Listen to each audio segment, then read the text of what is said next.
estén viendo.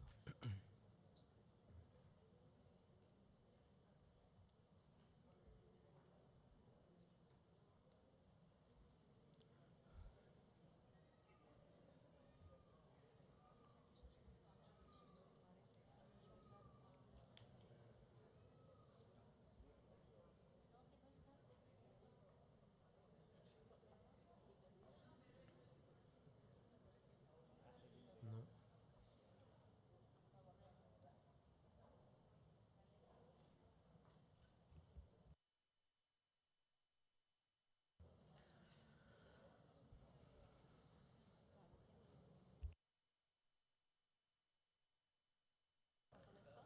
Perdón, queremos saber si está Sara Covalida conectada, por favor. Está conectada. Sara, ¿está por ahí?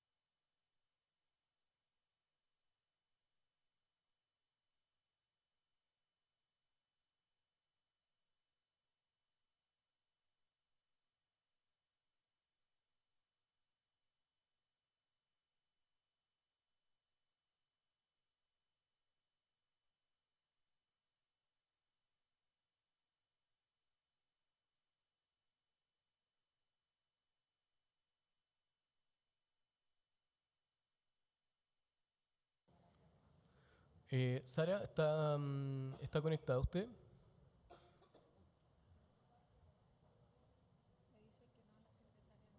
No, no, no, no está.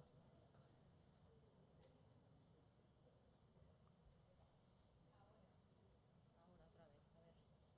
Ahí está. ¿Está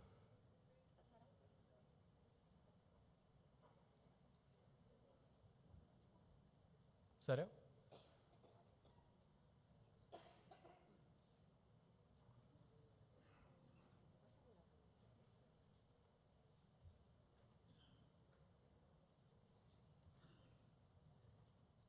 no, perdón. Sara Covalida no está conectada. ¿Ya?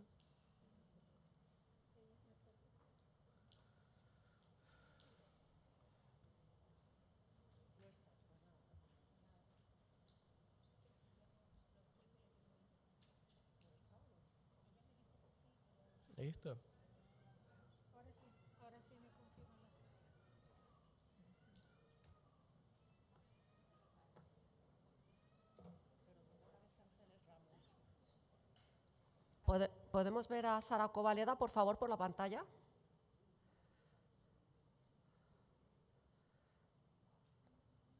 Hola, Sara, buenas tardes. ¿Nos escuchas?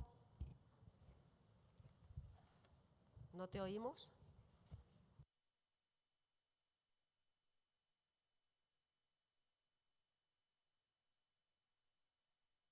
No sé por qué aparece Ángeles Ramos en la pantalla. ¿Podemos poner a Sara en primer plano? No la escuchamos. ¿Ahora, Conchita?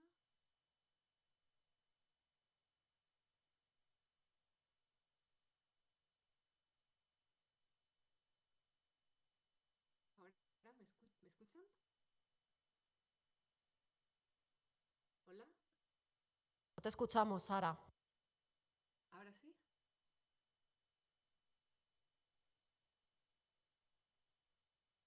¿Comparto yo la presentación o... ¿Sí? Hola, Sara. Tenemos muy poquitos minutos porque vamos con mucho retraso, así que somos conscientes Sí. de que has enviado una presentación, pero si nos Ujú. puedes hablar de viva voz, en 5 minutos, si pudiera ser posible, te lo agradeceríamos. Muchas gracias, Sara, por representar a la Secretaría General Iberoamericana y hablarnos de la Agenda Medioambiental Iberoamericana. Bien, entonces prefieren que hable sin presentación, ¿no? Sí, sí, Sí, por favor, vale, Sara, gracias. perfecto. Muy bien. Bueno, pues buenos días a todos y todas. Yo soy Sara Covaleda, soy la responsable de la División de Medio Ambiente de la Secretaría General Iberoamericana. Es un placer para mí poder participar en esta reunión de la CODIA, aunque sea de manera virtual. Y bueno, en mi presentación la idea era comentar brevemente el proceso de elaboración de la Agenda Medioambiental Iberoamericana. Bueno, pues sobre este proceso y para dar un pequeño contexto, les comento que todo este proceso se enmarca en la Conferencia Iberoamericana o Comunidad Iberoamericana, que está conformada por un nutrido grupo de actores y entre ellos podemos destacar el papel que juegan las redes medioambientales iberoamericanas, como es el caso de la CODIA.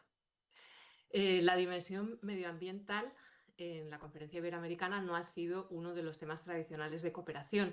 Empezó a cobrar fuerza a partir del 2018 y esto se visualiza en las referencias cada vez mayores que se hacen en las declaraciones de los jefes y jefas de Estado y de Gobierno y en los numerosos comunicados especiales asociados.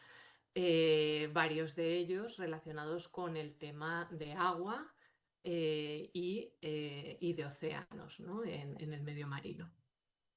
En el tema medioambiental, además de todas estas referencias y comunicados, el principal documento con el que cuenta la comunidad iberoamericana es la Carta Medioambiental Iberoamericana, que fue adoptada en la Cumbre de Santo Domingo del 2023 y puede considerarse que es el principal acuerdo político entre los países para responder juntos a los principales desafíos globales relacionados con el medio ambiente.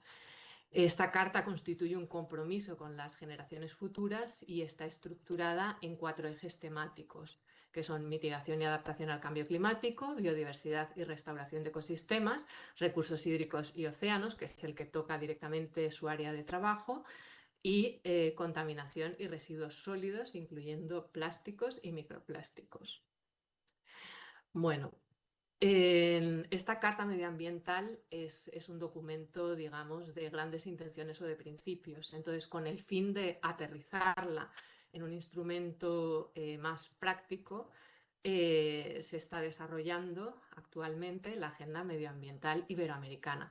Y de hecho, en la última reunión ministerial de Medio Ambiente que se celebró en Galápagos en el 2024, se mandata a la SEGIP la elaboración de este borrador, de un borrador de la Agenda Medioambiental Iberoamericana con apoyo del Programa de las Naciones Unidas para el Medio Ambiente y considerando insumos de los países iberoamericanos. Y bueno, esto es precisamente lo que estamos haciendo.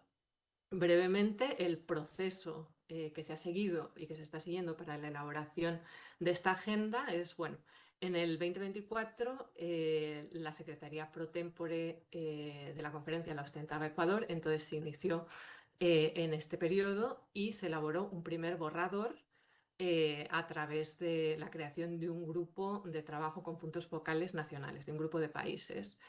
Este borrador estuvo listo en agosto del 2024 y en el proceso de, digamos, de interacción con los actores y consulta tomó la presidencia pro tempore España y continuó consultando a los países y también a las redes ambientales. Con el fin de priorizar las acciones estratégicas a incluir en la agenda, incluir nuevas acciones que no se hubieran considerado y que fueran prioritarias para los países y para los actores clave como las redes y bueno, definir si había alguna posible línea roja. El segundo borrador estuvo listo en julio del 2025 tras este proceso y fue presentado a los países. Tras esta presentación se abrió un proceso de recepción de comentarios y bueno, puedo comentar que se han recibido comentarios de 13 países y en estos momentos estamos elaborando el tercer borrador, que estará listo en breve, esperamos, en este mes de octubre. Nos gustaría volver a presentarlo a los países con el objetivo de tener una versión final en diciembre del 2025. Bueno, la agenda se estructura sus acciones en torno a los ejes de la Carta Y además hay una acción horizontal que llamamos o acción cero para promover la sinergia y trabajo conjunto entre las redes medioambientales iberoamericanas, que nos parece un ámbito de trabajo con mucho potencial, como ya se ha venido demostrando con el trabajo conjunto que han desarrollado algunas redes, particularmente la CODIA y la CIMET. En el eje de recursos hídricos, en el borrador 2, se identificaban 4 acciones estratégicas. Voy a leer los nombres: implementación de proyectos piloto de saneamiento básico en comunidades vulnerables de Iberoamérica, elaboración de escenarios regionalizados de cambio climático homogéneos e intercomparables entre los países como apoyo a la gestión de aguas transfronterizas. Esta acción seguramente en el borrador 3 pase a otro eje, pero no sale de la agenda. La siguiente acción incluida en el eje 3 se llama Hacia un marco común de calidad de las aguas en Iberoamérica, y hay una última acción centrada en la gestión integrada de los recursos hídricos y uso eficiente del agua en Iberoamérica. Bueno, en este eje y en estas acciones, evidentemente se espera un papel de liderazgo de la CODIA. La idea no es duplicar el trabajo, sino reconocer el trabajo que ya se ha venido haciendo e incluirlo en una agenda medioambiental más amplia y compartida en la comunidad iberoamericana. Como no hay más tiempo, creo que me quedo aquí y bueno, les doy muchas gracias por este espacio y espero que la reunión sea muy, muy productiva. Muchas gracias.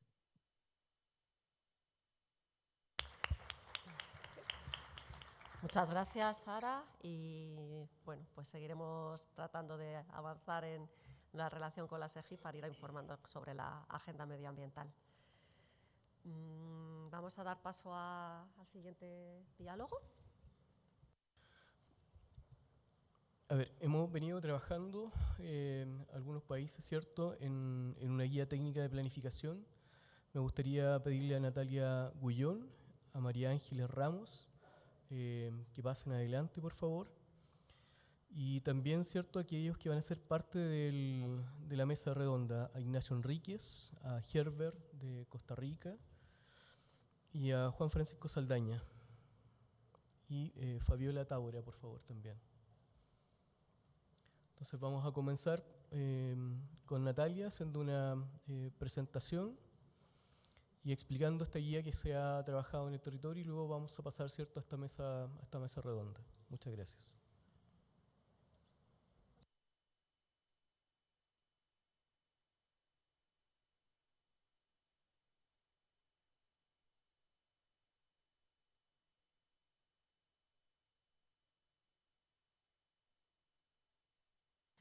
Hola, buenas tardes. Voy a necesitar una presentación. No sé quién se está ocupando de proyectar las diapositivas.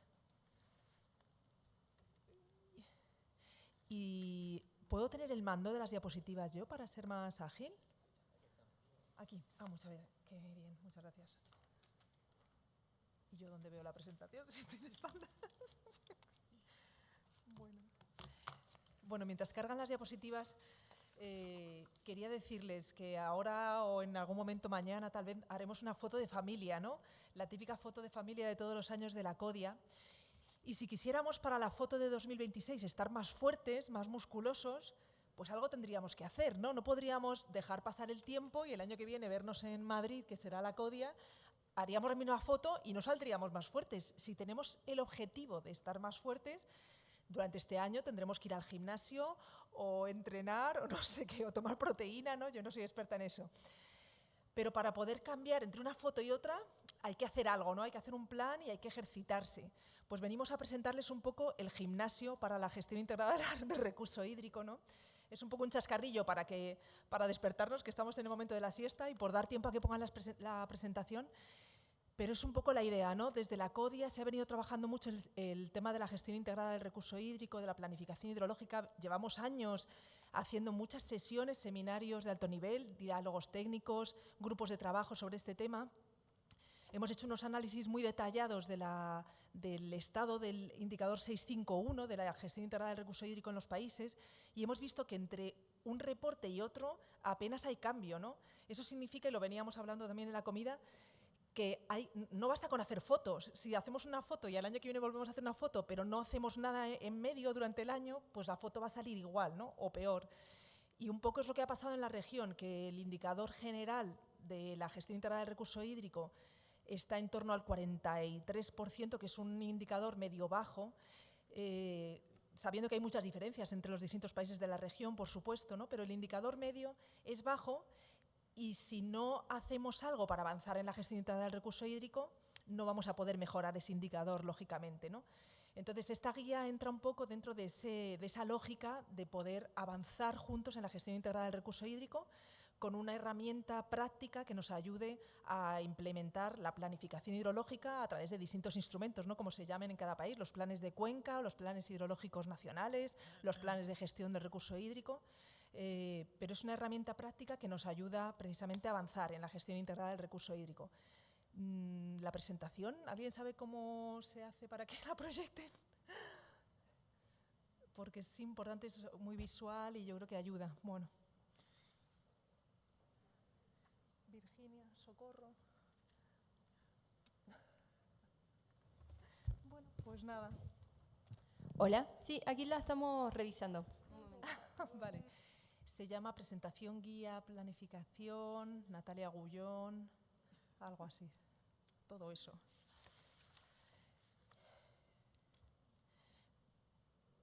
Bueno, les voy contando que la iniciativa para elaborar esta guía conjuntamente entre todos los países de la CODIA surge allá por 2018 en una intercodia, en una reunión de intercodia en Brasilia, pegada al Foro Mundial del Agua de Brasilia, donde se hizo un seminario de alto nivel sobre gestión integrada del recurso hídrico. Se vio que todos los países han abrazado este concepto, ¿no?, como la mejor manera de avanzar en la gestión de los recursos hídricos, pero que faltaban instrumentos y que sería muy interesante dotarnos entre todos de unos lineamientos comunes, de unas directrices, de unas herramientas para poder avanzar en la planificación hidrológica. Ahí un poco la CODIA entrega el testigo, ¿no?, o la misión de tirar del carro a la ECID, a la Agencia Española de Cooperación Internacional, adjudicándonos una serie de labores, pues de coordinación, de reuniones, de puesta en marcha de grupos de trabajo, de elaboración de borradores, dentro de un trabajo muy colaborativo en el que tengo que dar las gracias a todos los países y a todas las instituciones porque realmente su participación ha sido intensa en la guía a lo largo de todos estos años y ha sido fundamental porque pretendemos que sea una guía práctica que parta de la experiencia real de la región y que esté particularizada para las realidades tan diversas que hay en la región iberoamericana. Así que sin su participación no hubiera sido posible. Hemos hecho entre todos un esfuerzo tremendo, ¿no?, de reuniones, de grupos de trabajo, de aportación de casos prácticos y yo creo que eso es lo que le da la valía a la guía. La guía que hoy presentamos, que nuestra compañera Mar Gracia está entregando unas tarjetitas con un QR para que puedan entrar, no es que hoy presentemos un trabajo terminado, hoy presentamos ya por fin esa versión web, que luego tendrá una versión también PDF, pero ahora se inicia una nueva etapa que es de revisión de la guía, ¿no? Hemos trabajado todos en aportar información que se ha volcado y se ha organizado en esa guía, pero por supuesto todos ustedes verán todavía fallos, cosas que se pueden mejorar, casos prácticos que se pueden aportar. Y ahí es donde les hacemos un llamamiento a que entren, que la usen y que todo lo que vean lo pongan sobre la mesa, ¿no? Todo lo que quieran aportar de mejoras, sugerencias, etcétera. Hay un buzón de sugerencias y estamos encantados de atender todas las contribuciones. Hemos tratado de hacer, que se descuadra totalmente, esto es una línea de tiempo, ¿no?, de todos los hitos que ha habido en la construcción de la guía. Aquí se ve fatal y además ni se lee y se ha descuadrado. Lo colgaremos en las presentaciones de la CODIA porque yo creo que es interesante para todos, ¿no?, tener ese recorrido de cómo fue en 2018, cómo fue en 2019, en 2020, en cada una de las CODIAs, intercodias. Les hemos dado la paliza porque yo creo que he sido siempre como la pesada que volvía a salir a hablar de la guía, a pedirles ayuda, a pedirles colaboración. Siento haber sido tan pesada, pero creo que ha merecido la pena, ¿no? Todo el camino, hemos aprendido todos mucho. Y bueno, pues aquí podrán ver cuando tengan tiempo un poco la línea de antecedentes, ¿no?, de la guía y cómo ha ido evolucionando. El proceso, como les decía, ha sido participativo. En esta CODIA de 2018 se nos adjudicaban esas misiones que pongo ahí, y las vías de participación de los países han sido varias, ¿no? Una muy grande de todos los países de la CODIA ha sido la validación sucesiva de borradores. Hicimos como 3 partes en la guía, el bloque 1, bloque 2, bloque 3, y siempre la dinámica era, en una reunión de CODIA se presentaba la propuesta de contenido de un bloque, se validaba por los países, se aportaban, pues me acuerdo cuando se presentó el propio índice de la guía, Portugal dijo, falta el análisis económico del agua, por supuesto, se incorporó, ¿no? Y de esa manera, en cada una de las CODIAs presentábamos propuesta de índice, se mejoraba, y a la siguiente CODIA traíamos ya un borrador de ese bloque. Se discutía, se validaba en un taller en la CODIA, y a la siguiente CODIA traíamos el índice de la siguiente parte, ¿no? Y de esa manera hemos ido elaborando los bloques de la guía con la ayuda de todos.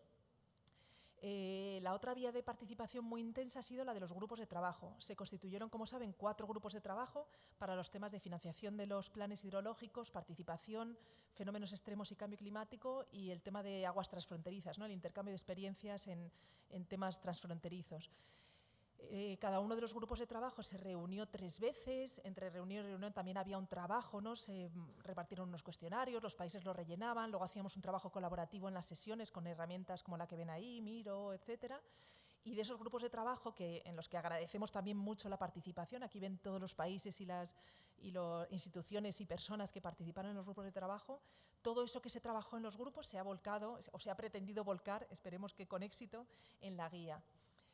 También hubo en julio un taller participativo con 2 objetivos. Uno era validar las conclusiones de los grupos de trabajo y otro era presentar una demostración de cómo funcionaba esa guía web, ¿no? Ahí presentamos una primera maqueta que ahora la vemos y decimos, uy, era muy pobre, ¿no?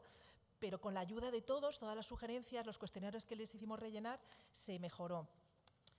La otra vía de participación ha sido a través de casos prácticos que ilustren la guía. Hemos recibido pues, unos 20 casos prácticos por ahora, pero como decimos, está abierto. Pretendemos que sea una herramienta viva, que los países sigan aportando casos pues ahora se ha aprobado, pues se ha presentado el plan hidrológico de Dominicana, ¿no? De República Dominicana, pues ese plan se puede incorporar como caso práctico, o solamente la participación pública y la socialización del plan, o bueno, pues cada país lo que quiera presentar. Las características de la guía. Voy a pasarlo muy rápido porque no tenemos tiempo, pero sí quería decir que los 2 enfoques principales de esta guía son la gestión integrada del recurso hídrico, por supuesto, y el enfoque basado en derechos humanos. Son 2 enfoques interrelacionados, inseparables y complementarios, ¿no? Que de alguna manera la gestión integrada del recurso hídrico es la que permite esa realización progresiva de los derechos humanos al agua y al saneamiento, que son fundamentales, y al revés, ese enfoque de derechos humanos es lo que hace que la gestión integrada del recurso hídrico sea la mejor herramienta para poder gestionar los recursos con esa visión centrada en las personas, en los ecosistemas, en los usos, en las demandas, ¿no? En ese equilibrio tan difícil y tan necesario. Bueno, aquí en la presentación, si quieren con tiempo, pueden ver un poco más de detalle, y en la guía también está explicado. Características básicas de la guía que quiero que conozcan, aparte de la elaboración participativa, ¿no? Que eso también hace que, por un lado, sea muy rica, y por otro lado también que sea diversa, y que habrá cosas que a uno le puedan servir, cosas que a otro no. La guía se puede utilizar de una manera muy versátil, se puede utilizar desde la A hasta la Z.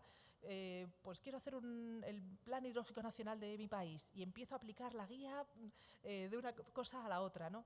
O simplemente entrar para ver cómo plantean herramientas para la participación pública, o para la evaluación ambiental estratégica, o para el inventario de recursos.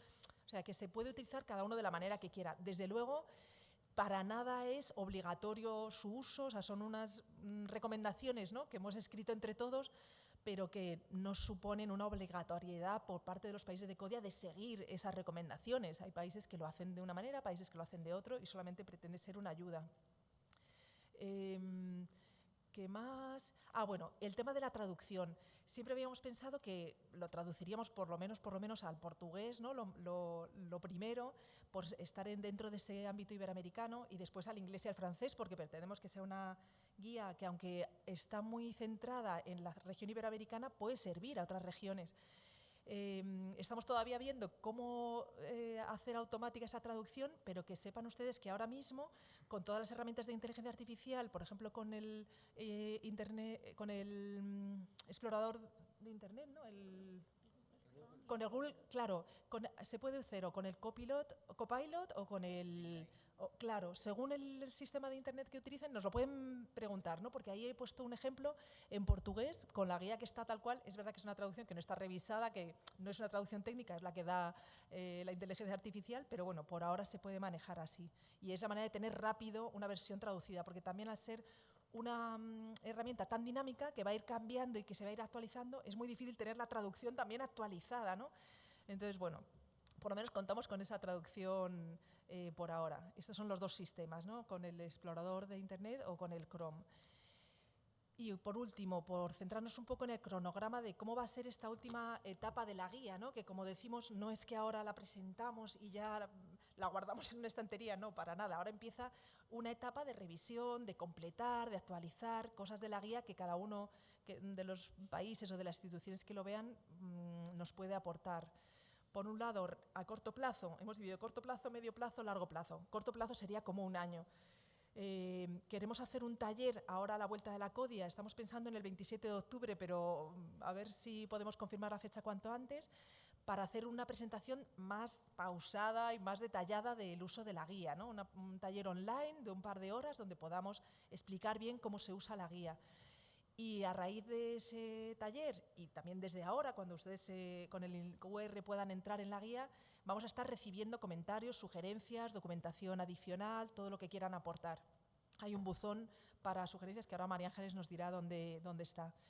A medio plazo seguiremos trabajando con un equipo revisor, un equipo coordinador de la guía y un equipo revisor que nos va a ayudar a mejorar la guía. Y a largo plazo estableceremos como una periodicidad de actualización, ¿no? Pues 2 veces al año, etcétera. Y ahí empezaremos también con una fase de difusión, que la idea era que nos la iba a contar Conchita, pero por recortar el tiempo, pues ya les cuento yo, ¿no? Que vamos a hacer distintas modalidades de difusión del uso de la guía. El taller online de 2 horas y también algún curso de planificación hidrológica usando la guía. O sea que vamos a hacer también, dentro del grupo de coordinación, estableceremos qué vías vamos a hacer para difundir la guía. Y creo que esto es todo. Ahora vamos a pasar a la presentación de cómo se usa la guía, que nos la va a presentar María Ángeles en tiempo real. Claro, ahora tienen que quitar la presentación, por favor, porque María Ángeles va a compartir su pantalla y en tiempo real va a entrar en la web para poderla compartir. Disculpen si va lenta, si la página web carga lenta, porque yo creo que es por la wifi de invitados, que va un poquito recargada, ¿verdad? María Ángeles, todo tuyo.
Mientras solucionamos los problemas técnicos, podemos ir empezando con la mesa redonda en la que van a participar distintos países e instituciones. Tenemos a Costa Rica, a Herbert Villavicencio, tenemos a Chile también. Bueno, no sé si Chile va a poder participar por la premura de tiempo, pero bueno.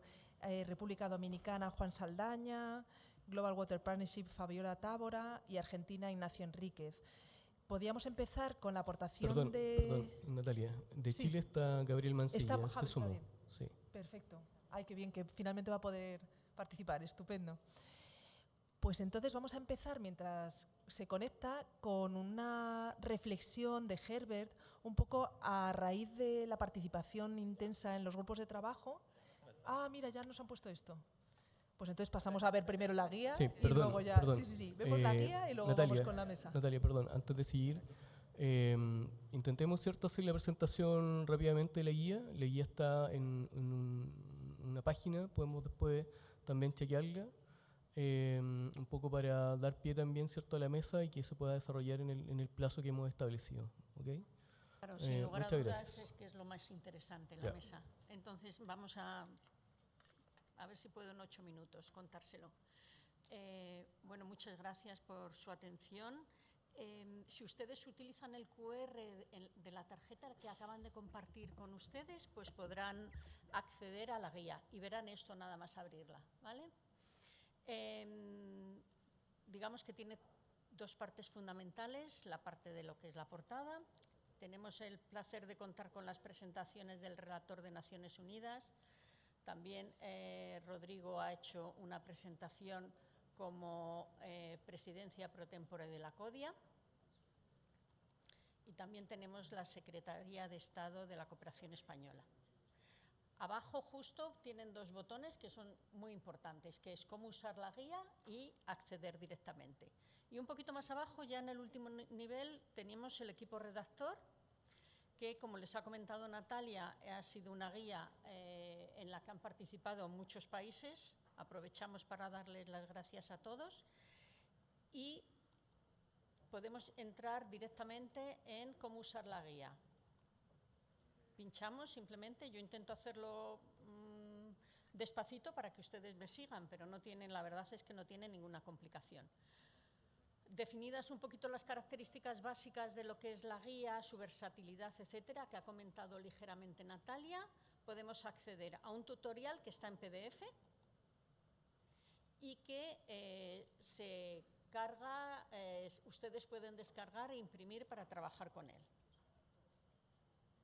O podemos ir directamente, ir también a un vídeo tutorial. Al final del todo suelen tener un botón que es volver, y entonces volvemos donde hemos iniciado, a la portada de la guía. Siempre podemos volver, lógicamente, también en el botón de inicio. Tenemos dos menús principales, uno superior, que lo que tiene es conceptos, herramientas, etcétera, y un menú que aparece a la izquierda de la pantalla, que es realmente el índice de contenidos de la guía. Eso permite que, bueno, ir pasando de un menú a otro según las necesidades o según lo que busquemos en cada momento.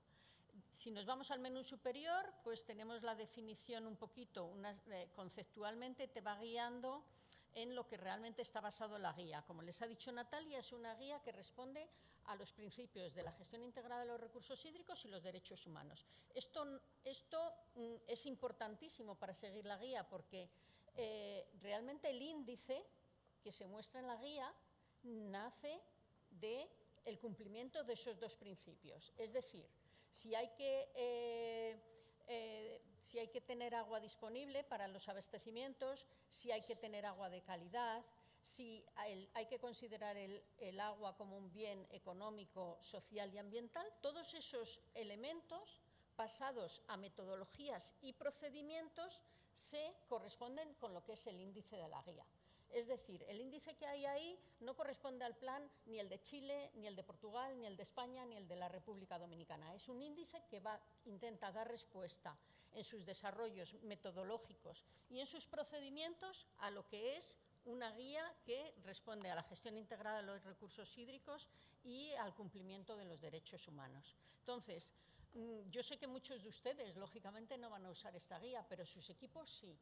Entonces, sería bueno que siempre que alguien vaya a utilizar la guía, lea un poco el concepto con el que se ha definido. El siguiente botón en el menú de arriba es el de herramientas y recomendaciones. la guía tiene la ventaja de que al ser una guía web, pues tenemos enlazados a herramientas, a otras guías, a páginas web de los distintos países para ver sus instrumentos de planificación, etcétera, etcétera. Entonces, todo esto que ustedes ven aquí ahora mismo en un botón, desagregado ahora en dos, que son las herramientas para la elaboración de un plan o las herramientas para implementar la gestión integrada de los recursos hídricos, cuando se va desarrollando en cada uno de los capítulos, hay links, enlaces, etcétera, a todos estos elementos. Si entramos, por ejemplo, en herramientas y recomendaciones, pues tenemos una serie de fichas que esperemos que sea complementada con el apoyo y la colaboración de todos los países, donde ustedes pues, pueden acceder a información de modelos matemáticos, de metodologías, etcétera, etcétera. ¿Vale?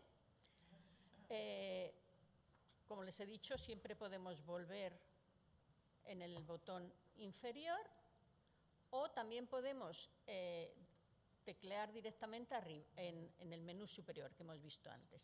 Aparte de esas herramientas y recomendaciones, también tenemos información de apoyo. La información de apoyo son guías existentes de organismos internacionales u otros países. Tenemos los links a los planes hidrológicos y otros instrumentos de planificación de los distintos países, obtenidos directamente de las web de sus instituciones, y luego tenemos otra serie de referencias.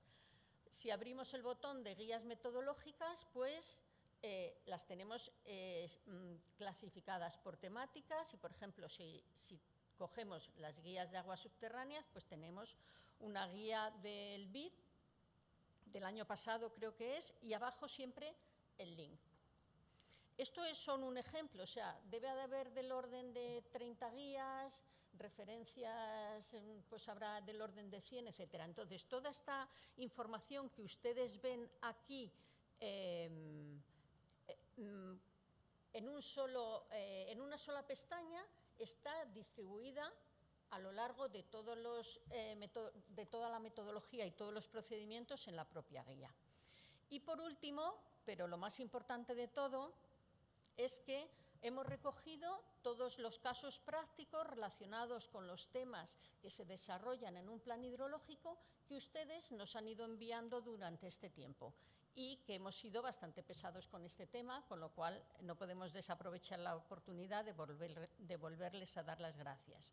Si, por ejemplo, tecleamos en cualquiera, elijo participación pública, pues nos sale un caso de Uruguay, que es participación pública en el proceso de elaboración del plan. Si pinchamos en él, pues accedemos a una ficha que contiene la información que Uruguay nos mandó en su momento. Como ustedes pueden imaginar, toda esta información, en algunos casos, no toda, pero aparte de ella, pues puede tener una caducidad. Es por eso que pensamos que la guía es algo dinámico y que podemos hacer con la colaboración de todos.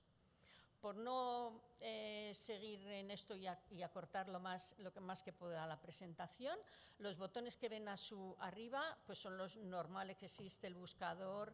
Tenemos también un listado de acrónimos y un glosario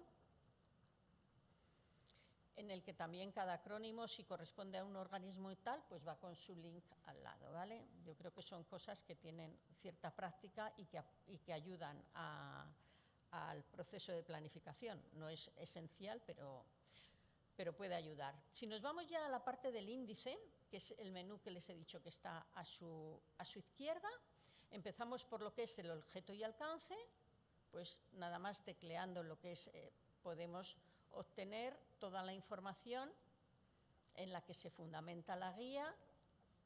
El procedimiento es siempre el mismo. Si nosotros elegimos un elemento del índice, pues vamos seleccionando y siempre tenemos, de alguna manera, la descripción de lo que significa ese apartado. De igual manera, en el proceso de planificación tenemos dos partes fundamentales, que son las etapas del proceso y conceptos y criterios básicos. Para los que nos llevan aguantando ya años con este tema, les diré que conceptos y criterios básicos corresponde con lo que históricamente hemos venido llamando el bloque 2 de la guía, que se presentó en la CODIA de Cuba, hace un par de años creo que fue, ¿no? Entonces, bueno, pues este apartado, por ejemplo, pues recoge la parte conceptual, el planteamiento inicial antes de ponernos a desarrollar un plan, cómo se entienden las cosas, qué conceptos son los importantes, qué tenemos que definir, ¿vale? Antes de ya empezar a desarrollar todos aquellos capítulos, elementos, elaborar apartados, análisis, estudios para el plan hidrológico. Como les he dicho antes, el núcleo central de este índice, discúlpenme, son los apartados 3, 4, 5 y 6, que corresponden con lo que es el contenido y las tareas que se deberían abordar en un plan, la cuestión transfronteriza, la evaluación ambiental del plan y luego todo lo que es la implementación, seguimiento y revisión. El proceso de planificación hidrológica aquí planteado no difiere en nada de un proceso de planificación normal. Yo cuando planifico, ¿qué hago? Estudio y diagnostico, elaboro el plan, implemento, hago el seguimiento y veo si lo tiene que revisar. Ese es. De la misma manera, no corresponde a ningún país concreto ni nada, es simplemente lo que se exige. Si yo tengo un proceso de gestión integrada de los recursos hídricos que es totalmente dinámico, pues tengo que tener un proceso de planificación hidrológica cíclico que me permita adaptarme a eso. Entonces, los contenidos que se incluyen fundamentalmente es el marco de gobernanza, la descripción general de la cuenca, que incluye un apartado muy importante con el que todos nos tenemos que pelear muy a menudo, que es el inventario de los recursos hídricos, usos del agua, balance y asignación de recursos, otro tema trascendental, porque claro, si estamos hablando de derecho humano y de garantizar el abastecimiento y el saneamiento, de alguna manera tenemos que tener un fundamento que nos permita hacer eso. Entonces hay que hacer un balance detallado, con ese balance detallado hacer una asignación de recursos, etcétera, etcétera. Quiero decir que, insisto en que todos estos apartados que aquí están definidos tienen que ver con el cumplimiento de los principios de la GIR y los derechos humanos, ¿vale? Pues también tenemos otro apartado de calidad de aguas, fenómenos extremos, análisis económico, programas de actuaciones y participación pública. Les recuerdo que, como les ha dicho Natalia antes, fenómenos extremos y cambio climático, participación pública y financiación han sido aspectos estudiados por los grupos de trabajo a los que han sido conformados con la participación de los países e instituciones que están hoy día aquí. Y por último, les voy a intentar enseñar cómo, en un apartado concreto, cómo está definido y cómo se ha desarrollado. Vamos a elegir descripción general de la cuenca y dentro el inventario de recursos hídricos. Entonces, todos los apartados tienen una estructura inicial al principio, que es la definición, el objetivo y la utilidad.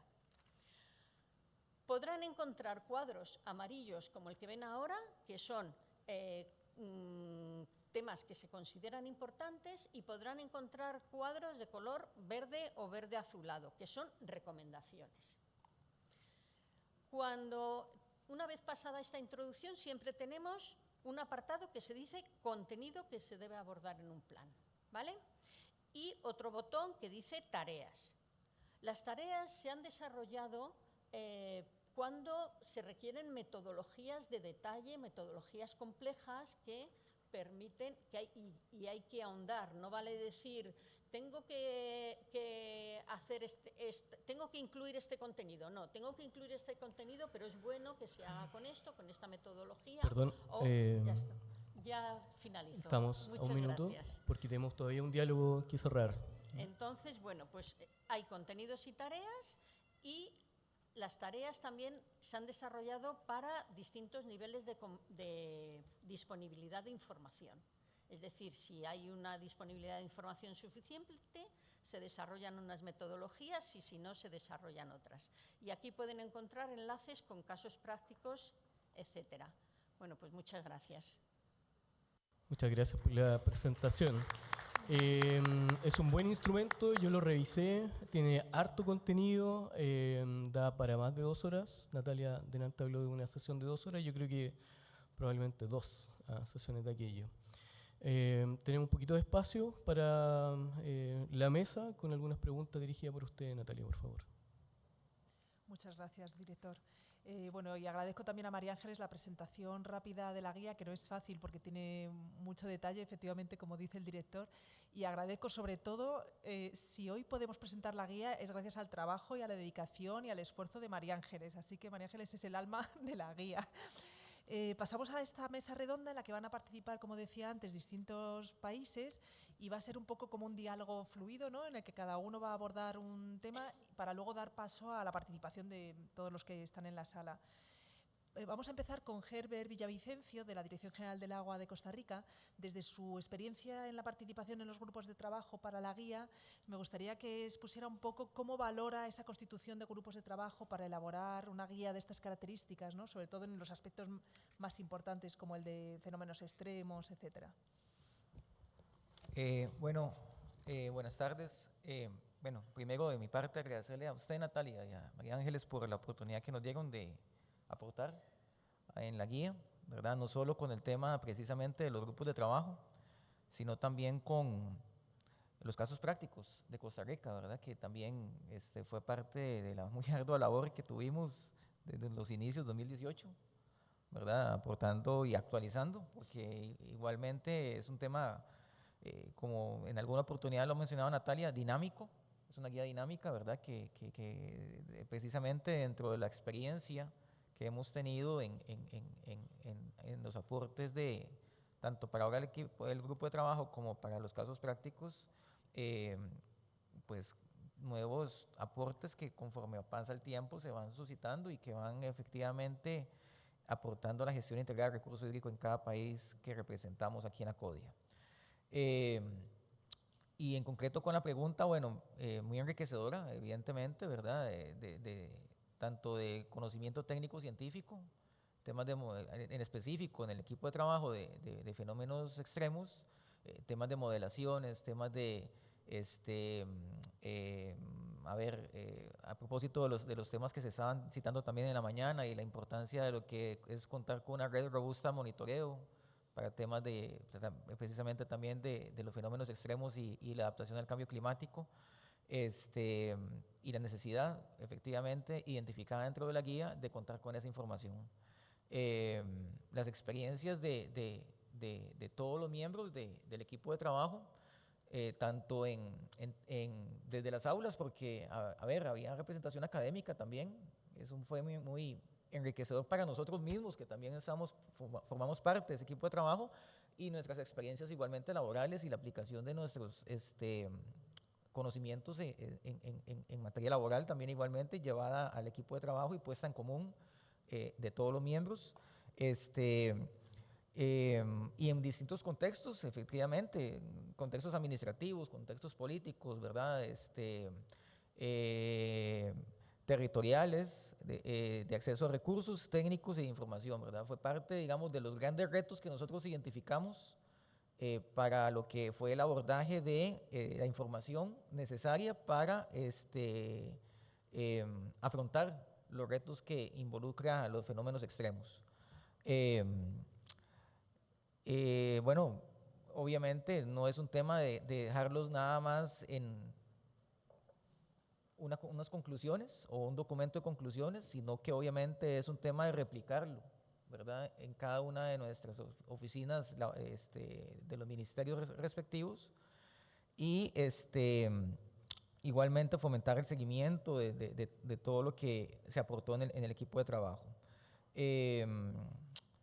Igualmente, bueno, es importante rescatar también el tema de poner en contexto la necesidad de integrar datos, ¿verdad?, que igualmente fue parte también de lo que de los conversatorios de la mañana, y es un reto igualmente para nuestros países el tema de la integración de los datos, el tema se tienen bases de datos robustas, sí, pero aisladas, ¿verdad? Entonces yo creo que de manifiesto se plasma en la guía esa necesidad igualmente de esa integración de datos para obviamente, digamos, tener esa información a la mano y que la tenga la población que directamente es afectada o en su mayoría afectada precisamente por los efectos del cambio climático, ¿verdad? En temas de sequía, en temas de inundación. Incorporando claramente también el conocimiento ancestral y el conocimiento popular también igualmente de las poblaciones que son afectadas precisamente en mayor cuantía, ¿verdad? Entonces, básicamente, dentro de lo que pudimos rescatar, digamos, dentro del equipo de trabajo y en general yo creo que dentro de los que participamos de la construcción de la guía, es precisamente esa puesta en común de toda esta información. Natalia. Muchas gracias. Muchas gracias, Herbert. Juan Saldaña, director de Planificación para el Desarrollo Institucional del INDRI de República Dominicana. Acaban de presentar el Plan Hidrológico Nacional en su país. ¿Cómo ha sido el desarrollo y la elaboración de este plan y qué hubiera supuesto el disponer de una herramienta como la guía de planificación para poder abordar al menos cuestiones metodológicas, ¿no? Gracias, Natalia, gracias a la Sara por darme la oportunidad de poder contarle un poco la experiencia de la República Dominicana ahora en un ejercicio de planificación nuevo y novedoso. No sé cómo contar en 5 minutos el esfuerzo de 5 años, pero vamos a ver, vamos a ver. Miren, inicialmente contarles un poco que el antecedente que genera esto es que en el año 2010, publicado en el 2012, hicimos nuestro primer ejercicio de planificación. Un ejercicio de planificación hidrológica que desde el punto de vista operativo quedó más bien como un instrumento de información, en donde la gente a lo único que se acercaba era ver cuál era el balance hídrico. Era lo único que se sacaba de esto, era ver cuánta agua hay, en qué regiones, cuánto tiene y cuánto es, cuál es el índice que tiene, lo único que se usó. Pero como una herramienta de planificación no fue tanto. Quisimos entonces pasar a un proceso de planificación diferente, novedoso, que integrara a la gente, que permitiera hacer un instrumento real para la gestión de los recursos hídricos y comenzamos con la elaboración de unos términos de referencia. Unos términos de referencia que fueron, miren, al dedillo. Y quiero esto, quiero esto, quiero esto, quiero esto. Aún así, y puntualizando aspectos muy profundos de los términos de referencia, los términos de referencia no reflejan el cómo se expresa en un documento posteriormente lo que yo técnicamente he definido desde el punto de vista ideológico. Entonces, aterrizar unos términos de referencia a un producto que fuera manejable, que fuera comprensible, que fuera socialmente aceptable fue el otro reto. Eso también simuló en un momento determinado la contratación de una empresa que pudiera tener el estándar para proporcionar esto. O sea, una institución no siempre genera todos los elementos que conforman a un plan, entonces hay que contratar elementos para ello. Entonces ese ejercicio también requiere de unas habilidades y unas destrezas que no siempre son las que se describen en un documento. Y ahí se fue aprendiendo, prueba, error, esto sí, esto no, experiencias también incluidas. Eso es contándole un poquitito. Luego pasa, ok, me estás entregando un producto, unos insumos, tengo que revisarlos. Y para revisarlo tampoco lo puedo revisar yo solo porque es un conjunto de elementos de diferentes componentes que entran: social, hidrológico, administrativo, de visión, de promoción, de publicidad, etcétera. Todo eso entra dentro de un ejercicio de guía. La República Dominicana, frente a todos estos escenarios, con una cuota de tiempo también que hay que prescindir, porque les explico que durante ese proceso se realiza en la República Dominicana un proceso de consultas públicas para la definición de un pacto nacional por el agua.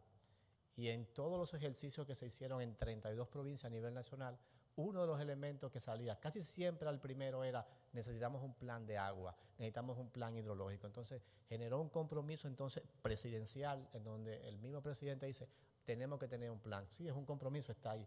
El plan está en proceso. No lo quiero ahora. No, es que no es así. O sea, no es un plan que tú lo vas a hacer. No, el plan hidrológico no es como hacer un plan de una empresa para tú vender agua o para... No, es un plan hidrológico y esto tiene un mecanismo, hay una recopilación de información, una modelación. Ok, pero entréguenlo, vamos a hacerlo, comenzamos a trabajar esto y luego tenemos el plan. Pero el plan, para tenerlo como un producto físico, señores, un libro, un documento, no era lo que estábamos procurando. Procurábamos un proceso que permitiera que la gente entendiera qué era lo que se estaba haciendo. Para ello, establecimos una metodología de socialización y era que los productos que se iban entregando, que se iban dando, por ejemplo, la línea base, el inventario de recursos naturales, el balance hídrico, se fueron socializando con la gente y presentándole los resultados. Y la gente decía, sí, no, no me importa, sí. Y todo eso fue entonces incorporado dentro del documento final, que era el plan, en lo que tiene que ver con el concepto de participación. Un poco para despejar la idea anterior de que me entregaron un libro en donde lo que dice es un balance y no leo más nada.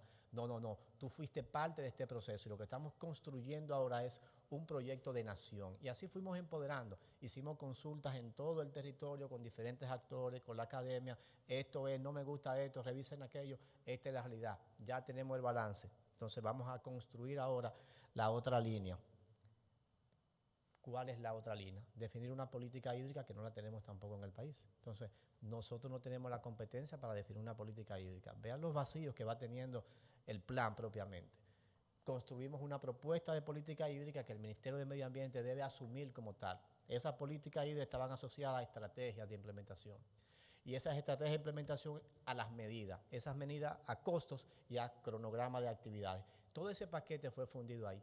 Pero el elemento de esto es, y es la lección a aprender acá, y ahí entra el tema de por qué la guía de planificación. Todo esto se fue construyendo sobre la base de que cómo hago esto, cómo hago aquello, y reviso esto y reviso lo otro. ¿Qué hubiese acontecido si desde el principio tengo una guía metodológica que de manera concreta me dice, mira, si tú usas esta hoja de ruta, llegarás más rápido al final?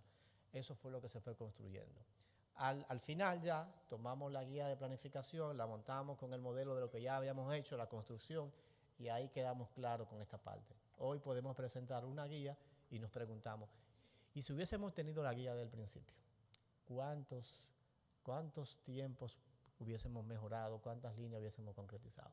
Así que les motivo y agradezco a la ESID por este esfuerzo que ha hecho, porque más que un esfuerzo técnico ha sido un esfuerzo personal. Natalia, a María Ángeles, pusieron de su empeño y su parte personal. Así que gracias por ese esfuerzo.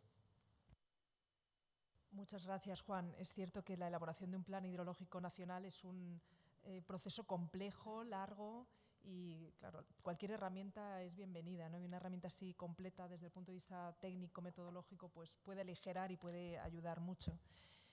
Fabiola Tábora, secretaria ejecutiva de Global Water Partnership Centroamérica. Desde la perspectiva de Global Water Partnership, que es una alianza muy centrada en la gestión integrada del recurso hídrico, ¿cómo una guía de planificación hidrológica de estas características puede contribuir a la implementación de este enfoque de la gestión integrada del recurso hídrico? Gracias, Natalia. Buenas tardes a todos y a todas, y gracias a ustedes por invitarnos a ser parte de esta pues mesa redonda alrededor de la importancia de la guía. Pues como lo conversó mi colega Alejandra por la mañana, ¿verdad? Nosotros como GWP formamos parte de un programa de apoyo para el ODS 6 y este programa de apoyo pues generó un informe de medio término que se lanzó el año pasado por ONU Agua y el PNUMA, y este informe incluye algunos mensajes claves y me gustaría hacer referencia a dos de estos mensajes claves específicamente por la relación que tienen con el contenido de la guía.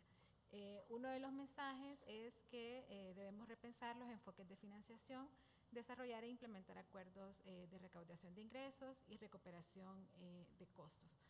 Porque como lo hemos estado discutiendo, ¿verdad? Cuando estamos trabajando en procesos de planificación, usualmente la dimensión de financiación queda un poco olvidada, ¿verdad? Generalmente nos enfocamos mucho en temas más técnicos, ¿verdad? Y en este sentido, la guía propone dos aspectos que son fundamentales para poder asegurar la implementación de estos planes hidrológicos de cuenca, que como les mencioné, pues usualmente no han tenido la atención necesaria.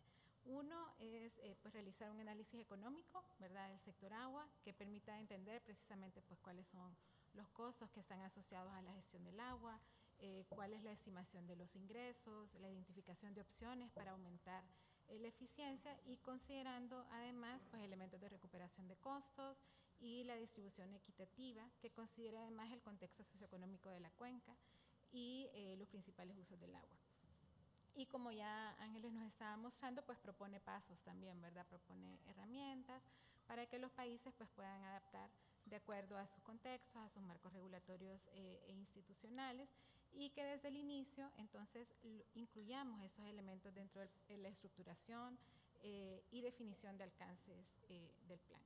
Entonces, pues contar con ese análisis es fundamental para poder lograr esta asignación de la financiación, ¿verdad? Ya sea a nivel de generación de nuevos mecanismos o a través de la revisión de tarifas o de los cánones o de los presupuestos a nivel local o de los gobiernos municipales. Entonces, eso también nos sirve para poder visualizar las diferencias que tenemos entre las cuencas en el país, ¿verdad? Porque hay cuencas que posiblemente tengan, pues, tal vez un desarrollo agroindustrial importante, que puede representar una oportunidad en estos casos, pero puede ser que hay otras cuencas que tengan condiciones socioeconómicas, pues, más rezagadas, y tendremos entonces que pensar en otro tipo de mecanismos. El otro mensaje al que quisiera hacer referencia también es el relacionado a que la gira aumenta la resiliencia. El otro mensaje del informe, ¿verdad? Del informe sobre el estado de la gira, al que quisiera hacer referencia, es que la gira aumenta la resiliencia al cambio climático y otras presiones, haciendo un llamado precisamente a la coordinación de la planificación y la gestión entre sectores, a través del enfoque de GIR para adaptarse mejor a los impactos del cambio climático. Entonces, como ya lo vimos también, la guía hace mención explícita a la necesidad de tomar en cuenta esas consideraciones de cambio climático, incluyendo la ocurrencia de los eventos extremos que ocurren en la cuenca. Propone el análisis de demandas, la estimación de oferta, considerar escenarios de cambio climático, para analizar cuáles podrían ser los déficits que se podrían presentar en la cuenca, y con base a eso, digamos, pues tomar medidas, ¿verdad? O incluso, pues, definir la necesidad de infraestructura que pueda pues hacer frente a estos déficits. Y en una región como la nuestra, pues esto es clave, ¿verdad? Pues ya todos aquí sabemos cuál es nuestra realidad en términos de vulnerabilidad climática. Y por otro lado, por último, quisiera hacer referencia también a un informe que lanzamos en el mes de septiembre en coordinación con PNUMA-DHI y UNESE, sobre el estado de la GIR y la cooperación transfronteriza en Centroamérica. Y este informe hace referencia a esos dos mensajes anteriores sobre financiación y sobre la necesidad de facilitar esa integración de la agenda climática e hídrica, pero también en una de sus conclusiones hace referencia a la necesidad de fortalecer precisamente esta gestión a nivel de cuenca, porque de acuerdo a los resultados de la evaluación, pues los países han realizado avances en los procesos de planificación y regulatorios a nivel nacional, pero este nivel de avance no se refleja necesariamente a nivel subnacional o a nivel de cuenca. Entonces, en ese sentido, pues la guía ofrece, ¿verdad?, también una referencia para que se pueda utilizar a avanzar estos procesos de planificación y avanzar la GIR a nivel de cuenca. Entonces, bueno, eso es lo que podría aportar desde mi perspectiva. Muchas gracias, Fabiola, por compartir tu visión sobre la guía, resaltando estos temas tan importantes, ¿no?, que han sido objeto, además, de trabajo exhaustivo de los grupos de trabajo, los tres, el de financiación, el de las cuestiones transfronterizas y el de la consideración del cambio climático. Gabriel Mancilla, jefe de División de Estudios y Planificación de la Dirección General de Agua de Chile. Desde la perspectiva de un país con importante experiencia en el desarrollo de instrumentos de planificación, ¿qué importancia puede tener una guía de estas características basada en procedimientos, en metodologías, etcétera, para la región? Bueno, buenas tardes y gracias por la invitación. Sí, efectivamente, Chile tiene una historia en cuanto a planificación hídrica debido a la forma que tienen nuestras cuencas. Nuestras cuencas van cambiando rápidamente por la diferencia cordillera-mar, pero en el último tiempo, al menos la Dirección General de Agua, que es donde nosotros trabajamos, estamos desarrollando una serie de planes. Ya tenemos planes estratégicos de recursos hídricos por cuenca. Recién se ha concluido un plan de acción de cambio climático en recursos hídricos y un plan de acción de gestión integrada de recursos hídricos con el apoyo de GWP, de hecho.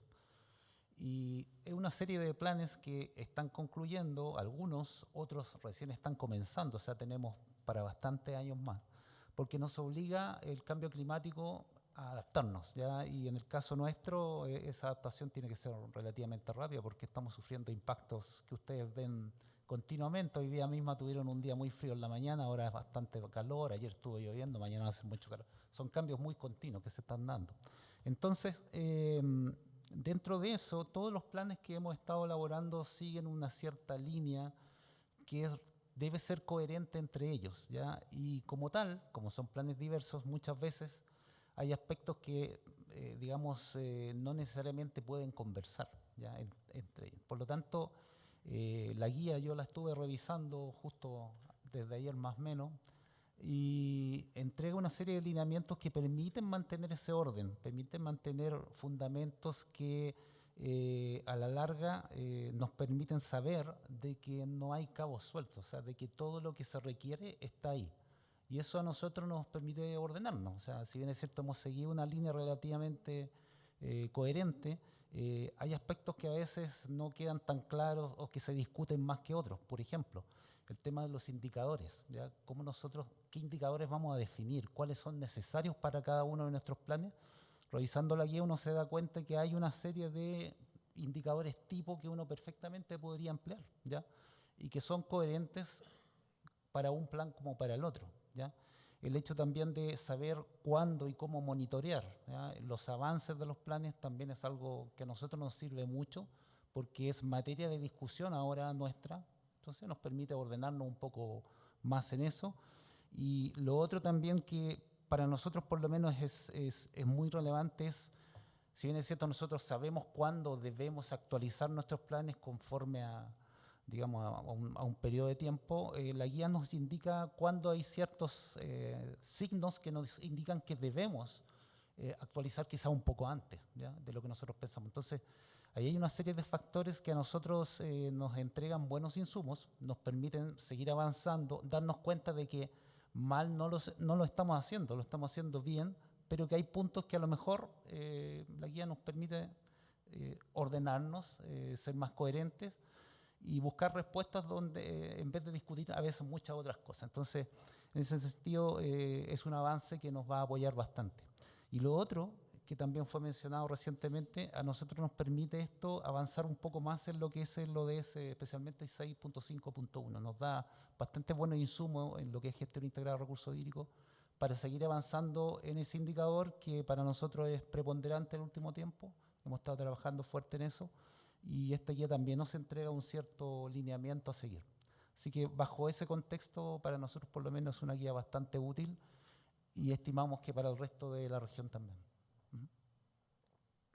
Muchas gracias, Gabriel, por resaltar ese papel de la guía, ¿no? Que puede tener como para ordenar, chequear y asegurar la coherencia entre los distintos planes. Pasamos por último a Ignacio Enríquez, director general de Política Hídrica y Coordinación Federal de la Subsecretaría de Recursos Hídricos de Argentina, y nos gustaría que nos hablase de la gestión de las cuencas interjurisdiccionales en un país federal, su experiencia, la complejidad de implementar la gestión integrada del recurso hídrico y si una guía que hemos visto que es versátil, ¿no? Que se puede utilizar para hacer un plan hidrológico desde el principio hasta el final o para consultar simplemente aspectos puntuales. Entonces, ¿cuál es su visión de la utilidad de una guía así? Gracias. A ver, empezamos por el lado. Fue una guía que se elaboró participativa, con distintos saberes, distintas experiencias, y ya desde el vamos, eso suma a la gestión integrada de cualquier país. Segundo, vos mencionaste la CODIA.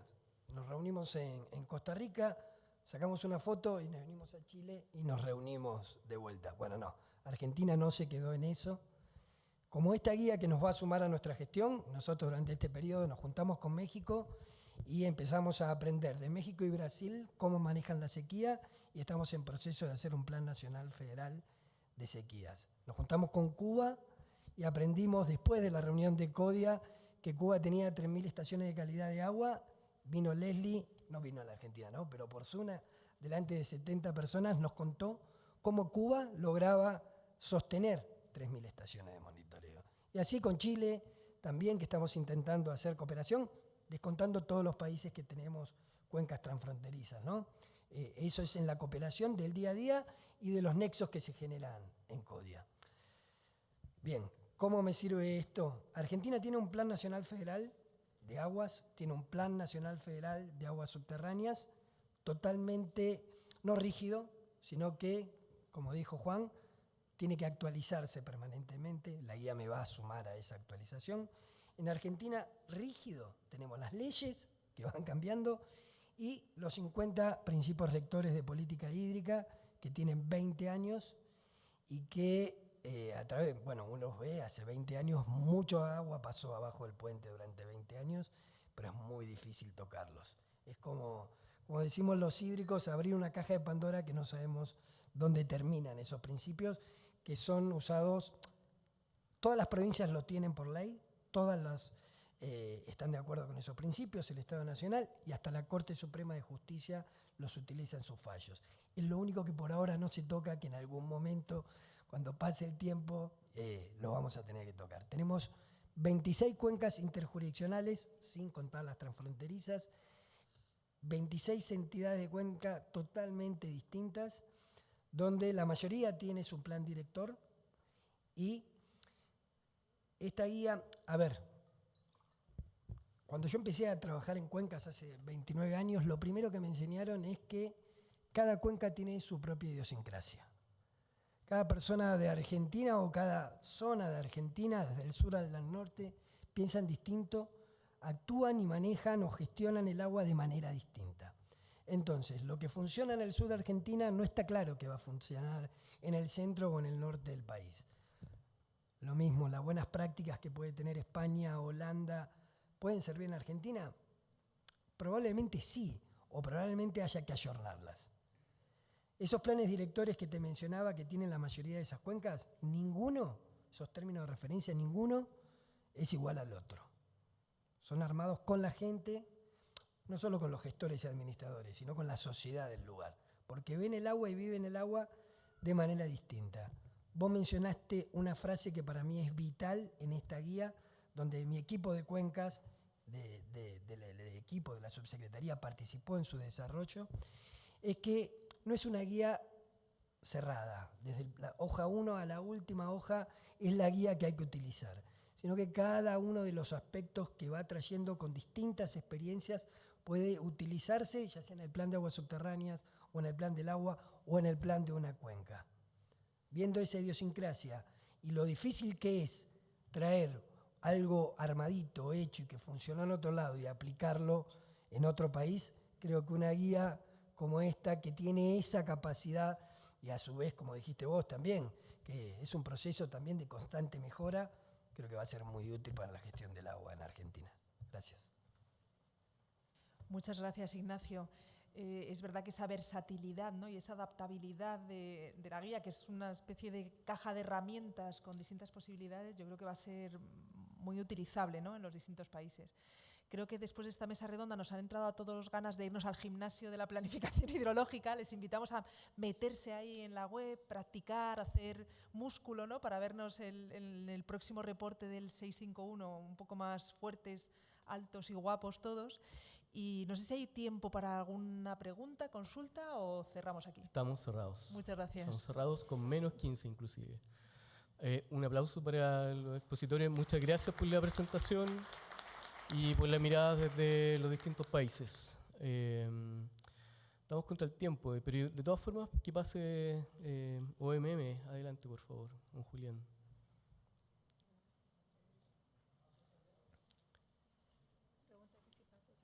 Sí, adelante. Don Manuel Soto, desde Casalac. Don Gabriel Mancilla se queda ahí mismo. Don Jorge Tamayo. Don David Michaud, nuevamente. Don Franz Rojas. Y Fernanda Abreu. Mientras se instalan, solamente comentar que les pediremos a don Manuel Soto que sea muy breve y conciso, lo mismo en las respuestas que se pregunten en la mesa redonda. Y la primera presentación es de don Julián. Entiendo que tiene una presentación también. Si la pudieran cargar, por favor. Eso.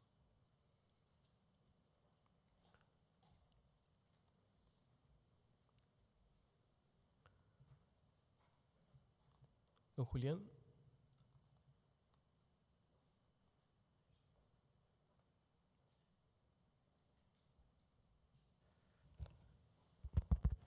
Bueno, sí, ya está la presentación. Bueno, gracias, presidente. Muchas gracias por la oportunidad de poder dirigirme a ustedes. Sé que estamos contra reloj, entonces trataré de ser muy breve en presentar el programa de gestión integrada de sequías que está liderada por OMM y otros organismos conjuntamente con la Global Water Partnership.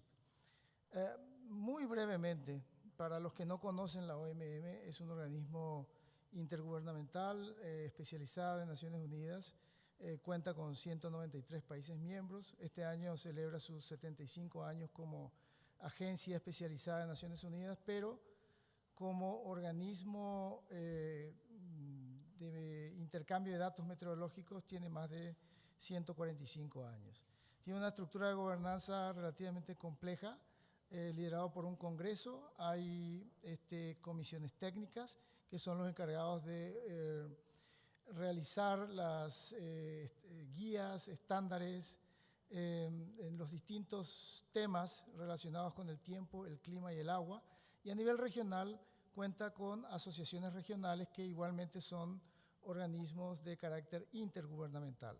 Las Américas están distribuidas en la región 3 y 4, incluyendo todos los países de América Latina y el Caribe, incluyendo Estados Unidos y Canadá. Específicamente en relación al programa de gestión integrada de sequías, este es un programa que apoya a los gobiernos y otras partes interesadas, proporcionando orientación en todos los niveles de implementación de la gestión integrada de sequías, en políticas, aspectos técnicos y de gestión, así como compartiendo conocimientos científicos y buenas prácticas. Como mencioné, los dos organismos que lo llevan adelante principalmente son la OMM y la Global Water Partnership, y como pueden ver en la lámina hay más de 45 socios, entre ellos organismos del Sistema de Naciones Unidas, así como también organismos técnicos, científicos. Perdón, Julián, sí. Lo que pasa es que no está corriendo la presentación. A su izquierda tiene un pasador, si no me equivoco. Ahí al lado. Perdón, yo sí. Estoy siguiendo. Mil disculpas. ¿Dónde tengo que marcar esto? Ahí está. Ese era lo de la OMM, ya lo paso, la estructura de gobernanza. Ahí estoy. Ese es el programa de gestión integrada de crecidas.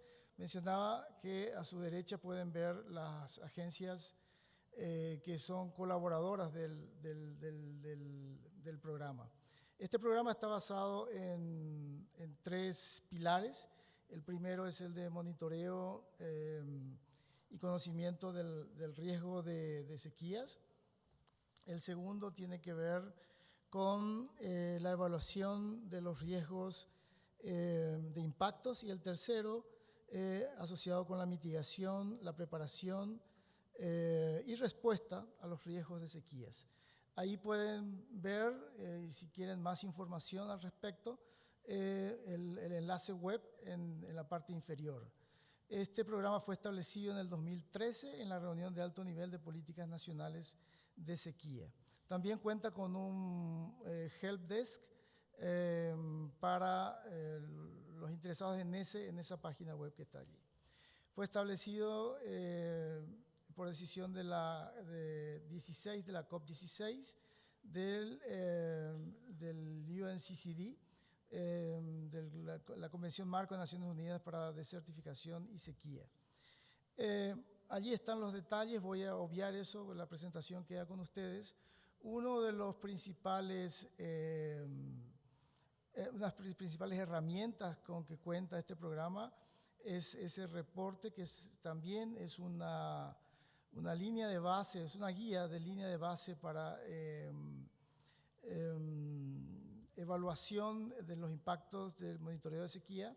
El reporte presenta una visión global, integral, de las prácticas actuales de monitoreo del impacto de sequía, destaca estudios de caso de diversos contextos geográficos e institucionales regionales a nivel de cuencas nacionales y de sectores específicos.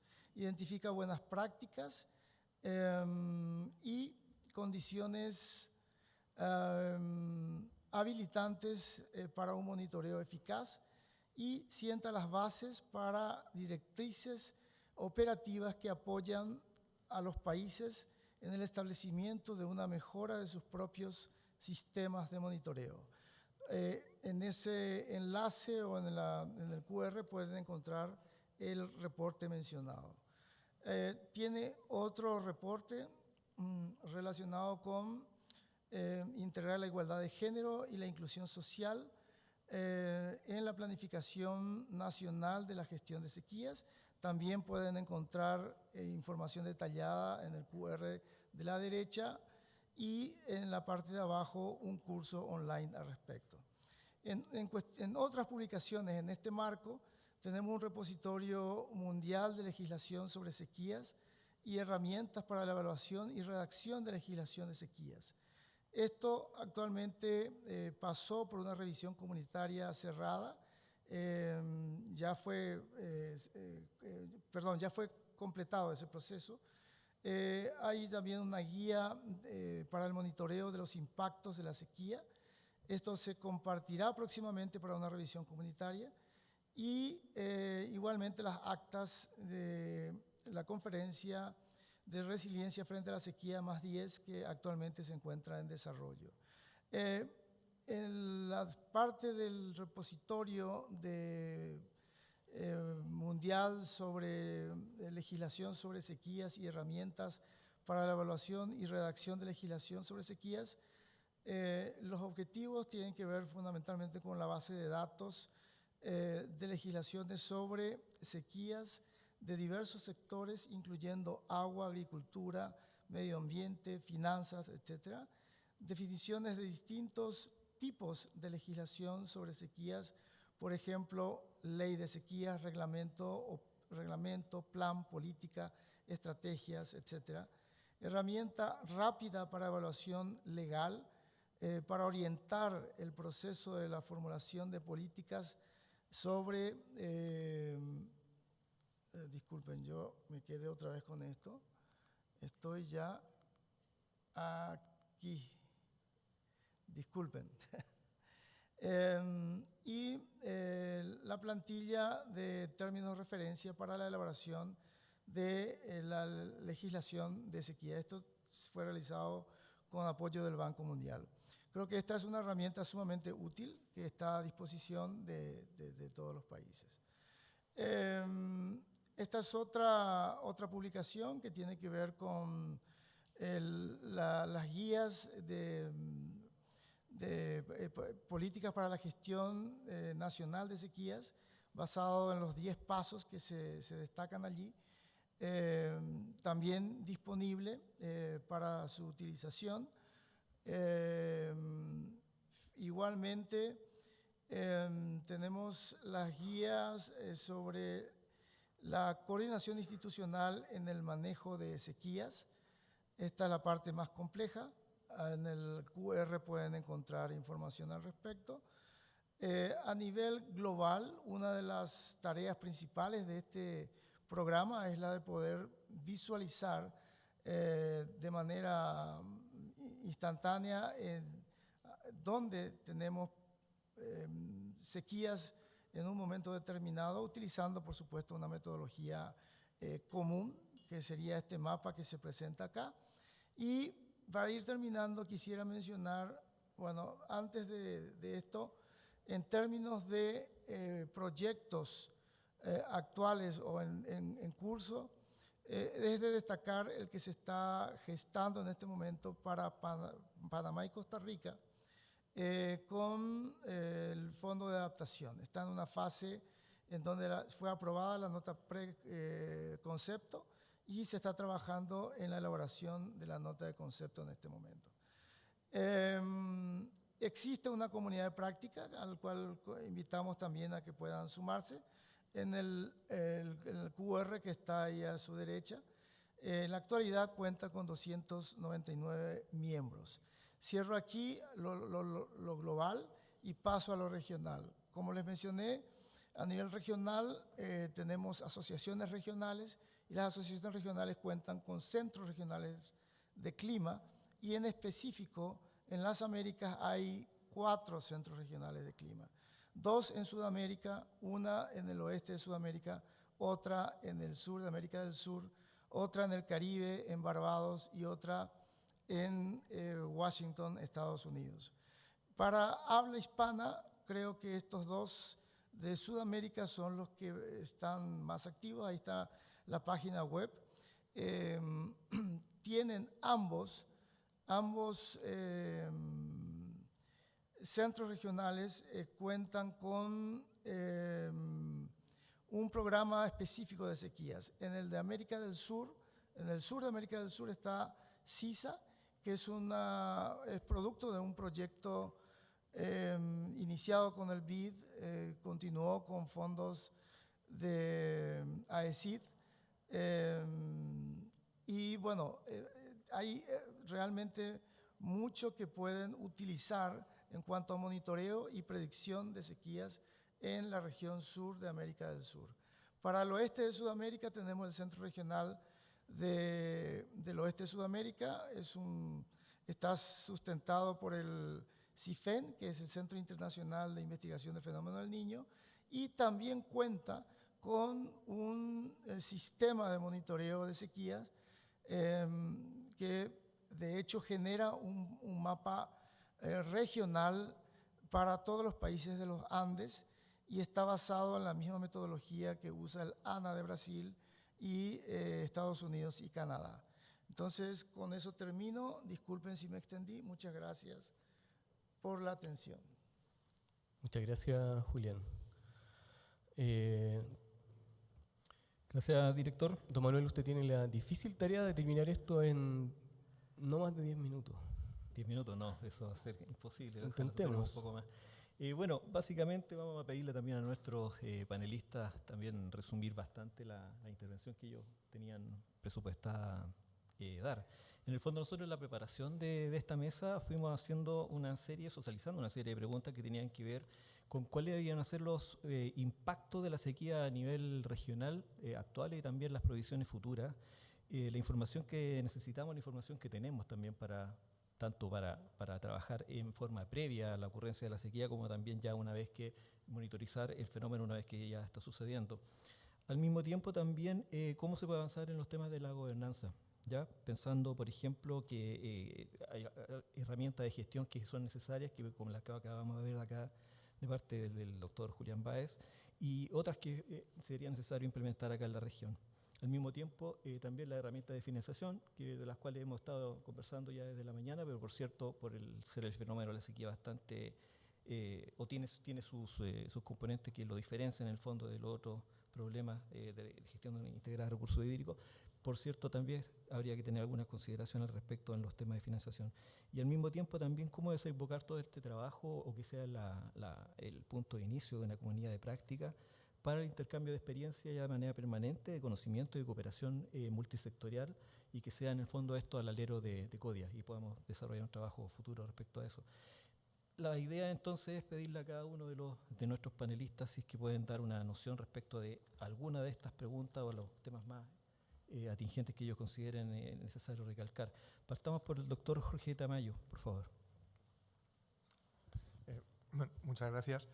Bueno, y ante todo, agradecer el que una vez más hayan invitado a la CIMED a participar en este tipo de reuniones con la CODIA. La CIMED, para los que no la conozcan, es la red, podríamos decir, hermana o prima de la CODIA. Es la red iberoamericana que engloba todos los servicios meteorológicos y hidrológicos nacionales de la Comunidad Iberoamericana. Es decir, que somos totalmente complementarios nuestras actividades con las actividades de la CODIA y afortunadamente estamos manteniendo este tipo de cooperación, colaboración.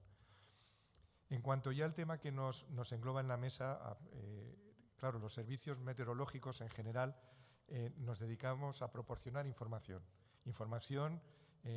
desde muchos puntos de vista, pero que cuando estamos hablando de sequía y todos decimos, bueno, hay que monitorizar, no estamos viendo la sequía, pues lo primero es, habría que ver, ¿y cómo sabemos que hay sequía? Eso será a partir de los datos. ¿Y de dónde sacamos esos datos? De las redes de observación. ¿Y dónde tenemos el problema en las redes de observación? Y ya se ha aparecido bastante esta mañana, pues que o A, no existen, B, están duplicadas o triplicadas, o C, no están mantenidas, que es lo más frecuente. Es decir, que tenemos un problema serio en la obtención de datos. En la obtención de datos porque se nos están viniendo abajo las redes que tenemos montadas y que hay que procurar mantenerlas. ¿Cómo? Pues yo lo primero que diría es evitando despilfarros. Es decir, muchas veces estamos viendo que tenemos redes que están duplicadas, que son de distintas instituciones, que tenemos, digamos, a veces estamos observando demasiadas veces lo mismo y otras veces ninguno.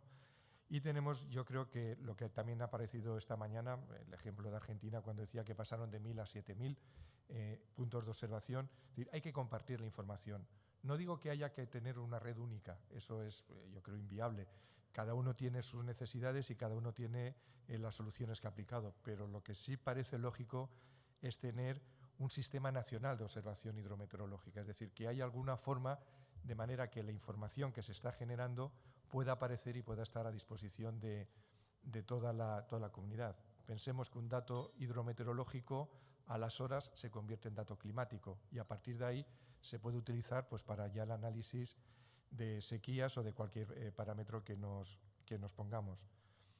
Por una parte es esto, los datos, ya digo que quizás el principal problema es en la sostenibilidad de las redes, yo creo que todos lo sabemos.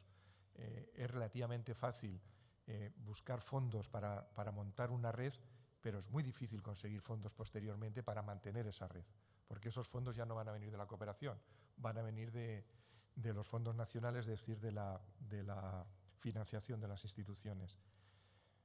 Otro problema que hay es el uso de esa información. Es decir, vale, tenemos los datos, pero habrá que usarlos, habrá que calcular índices, habrá que calcular distintos elementos que nos permitan monitorizar esa sequía.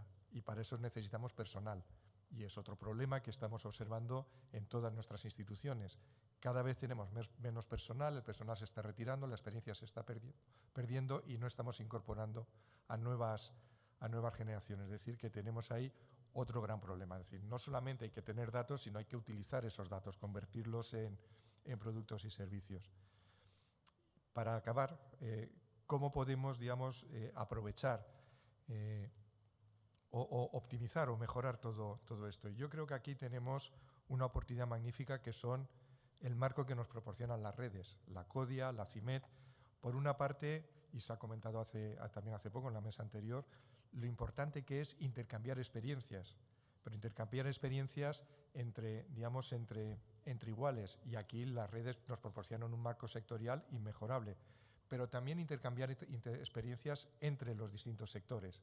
Es decir, el sector agua tiene una serie de problemas, el sector meteorológico tiene una serie de problemas y posiblemente de soluciones que pueden ser aplicados. Y entonces aquí tenemos una gran potencialidad en esta comunidad, la comunidad iberoamericana, que yo creo que no existe en otra parte del mundo, en la cual 2 o 3 sectores, hay más sectores aparte de los nuestros, evidentemente, pueden hablar de manera conjunta para tener soluciones a distintos problemas. Aquí estamos hablando de sequías, pero evidentemente podemos estar hablando de muchísimos otros problemas que pueden ser subsidiarios a esto de aquí. Muchas gracias. Gracias, doctor Tamayo.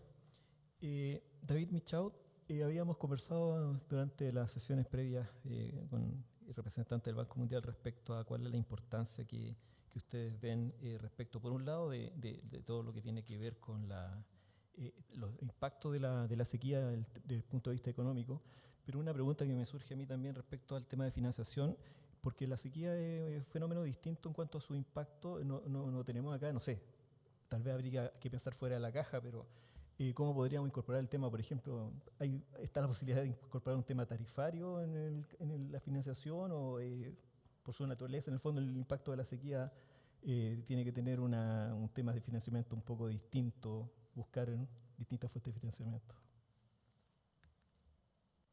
Bueno, en tiempo negativo que tenemos voy a tratar de tocar los dos temas, pero tal vez centrándome un poco en la parte económica. ¿Y por qué centrándome en la parte económica? Un poco por lo que yo señalaba en la mañana. Si bien es cierto, la sequía es un fenómeno vinculado con el agua, el manejarla, realmente los que estamos en esta sala no somos los que las pueden manejar en términos de la respuesta, son la gente de agricultura, de energía, los mecanismos de transferencia social, y entonces para generar esa conciencia de que el desafío no es solamente un desafío de agua, nos parece muy importante poner esas cifras económicas en la mesa, ¿no? Entonces lanzamos hace unos años una iniciativa que parte del hecho de que en Latinoamérica 12% de la población está sometida al riesgo de sequías, que es la proporción mayor de todos los desastres, entre comillas, naturales, y que esas sequías anualmente ponen en riesgo 180.000 millones de dólares del PIB de la región, ¿no? Es decir, son números muy grandes. Yo creo que todos sabemos, ¿no? La sequía de 23-24 tuvo un impacto tremendo desde Argentina en la producción hasta el Canal de Panamá, los apagones en Ecuador. Acá estamos hablando en un país que está hablando de la mega sequía o una nueva normalidad, como lo dice la ministra de Obras Públicas, ya no hablando de sequía porque no vamos a volver atrás a lo que teníamos y cada vez más vamos a tener eso. Entonces ya en honor al tiempo no voy a mencionar más de los números que tenía de forma específica, pero recordar que ese impacto económico tiene un impacto social y ambiental también muy fuerte. Nosotros nos pusimos a trabajar una iniciativa que la llamamos ReadyLAC, ¿no? Una iniciativa para mejorar la preparación y la adaptación a las sequías en la región, empezando por hacer un poco un dibujo de cuáles países realmente tenían que hacer más. Y ahí hay unos números interesantes, ¿no? Por ejemplo, los países que tienen el PIB más, digamos, el volumen de PIB más amenazado por sequías, bueno, sin mucha sorpresa y de lejos, México, 40 billones del PIB de México en riesgo por riesgo de sequías. Luego le sigue Brasil con 16, Colombia con 6, Argentina con 3 mil millones, ¿no? Entonces, claramente son las grandes economías las que pueden perder más, pero México ahí se destaca por su situación climática tal vez más particular. Ahora, si uno mira cuál es la proporción del PIB más afectado, ahí la lista se ve completamente diferente y es interesante porque son los países de Centroamérica los que vienen de primero. Casi todos están con casi más de 1% de su PIB bajo riesgo de sequía. Son números que yo creo que son importantes que ustedes lleven a sus ministerios de finanzas, de Hacienda, y que eso no es un problema de agua, eso es un problema para ti. Y de hecho la razón por la cual lanzamos esa iniciativa fue porque mi vicepresidente, que de habla no sabe nada, no sabe mucho, perdón, porque sí toma agua como todos, regresaba de sus misiones donde se veía con los presidentes, con los ministerios de finanzas, los ministros de finanzas, y siempre hablaba del impacto de la sequía, les hablaban los ministerios de finanzas. Ahí empezó a salir el tema y nos dimos cuenta que podíamos hacer más. En esa segunda etapa de esa iniciativa nosotros estamos ahora haciendo el trabajo que tú dices, repensando la forma con la cual podemos trabajar con gobiernos para dar respuesta a eso, porque yo creo que ese debate se ha quedado demasiado entre los de agua y nosotros no creemos que tengamos todas las respuestas. Entonces estamos trabajando en Chile con nuestros amigos de la CAF y por supuesto con el gobierno, en Brasil, en Centroamérica y en México, justamente haciendo un esfuerzo multisectorial para repensar qué medidas de políticas, qué herramientas, qué tipos de programas, qué tipos de seguros paramétricos, por ejemplo, debemos de poner en marcha, ¿no? Una de las iniciativas más interesantes que ha salido es ajustar los programas de apoyo social que tiene el Ministerio de Desarrollo Social en un país de Centroamérica. Es decir, no son cosas que solamente hacer, pero si queremos realmente poder prepararnos a dar respuesta a los impactos de sequías, creo que tenemos que mirar mucho más allá de nuestra agenda. Y solo voy a terminar con un breve punto, que es que nosotros queremos hacer eso de manera mucho más todavía mancomunada, y entonces mañana a las 4:30 vamos a tener una lluvia de ideas que yo sé que está en conflicto en parte con la agenda, pero bueno, si algunos de ustedes están interesados en juntarse, yo sé que varias de las agencias acá vamos a estar, que es como una lluvia de qué más podríamos hacer para hacer ver la importancia a los tomadores de decisión en nuestros países de actuar de manera más proactiva en prepararse para esa nueva realidad que son sequías cada vez más frecuentes en la región. Gracias. Muchas gracias. Franz Rojas, una pregunta muy similar en el fondo, que es complementaria tal vez posiblemente a lo del Banco Mundial. Gracias. Yo había mandado una diapositiva, no se puede ver, solo es una, o sea, un slide, que si la tienen ahí debe decir algo de CAF, porque me permite ilustrar lo que creo que tenemos que hacer en términos de abogacía, pero no sé si esté lista. Si no, en aras del tiempo puedo mencionar, claro que se ve mucho mejor cuando se ve gráficamente, pero si eso tarda. Para nosotros las sequías es un tema sumamente preocupante que requiere mucha atención. Nos pusimos a trabajar en la base de datos del MDATS, ¿no? que es de acceso libre, ustedes lo pueden hacer también. ¿Y qué encontramos? Que entre 1980 a 1999 hubo 40 sequías. En cambio, en el periodo de 20 años después, de 2000 a 2019, subió a 75 sequías, es decir, casi duplicamos el número de sequías. Pero el daño fue 80% mayor. Pasamos de 10.000 millones de dólares a 18.000 millones de dólares. Y si vemos los últimos 5 años, 2020-2024, los daños son más de 10.000 millones en solo 5 años. ¿Esto qué nos quiere decir? Que si lo comparamos con el periodo anterior de 20 años, los daños han sido 4 veces más, o sea, 4 veces más dañinos. Y si lo comparamos con el periodo de los 80, han sido 7 veces más, ¿no? Bueno, ahí está, aquel se ve, no, allá no se ve, pero... y estos son datos del MDAT, ¿no? Entonces, si ustedes ven, eso nos debe llevar a una reflexión, y creo que son elementos que hay que, siguiendo lo que decía o lo que sugería David, sensibilizar a los gobiernos. Cuando tú le muestras esto, más allá que no sepa de sequías, y le dices que en solo 5 años has tenido daños por ¿cuánto? 20.000 millones de dólares en solo 5 años, cuando en 20 años antes tuviste 18.000 millones de dólares, significa que las sequías son cada vez más perversas, cada vez más prolongadas, cada vez genera mayor daño, y eso genera una serie de externalidades que muchas veces no se valora. Ahora se empieza a hablar de la migración climática, ¿no? Es decir, países y zonas que migran a otros lugares simplemente porque no encuentran agua, no encuentran oportunidades, ¿no?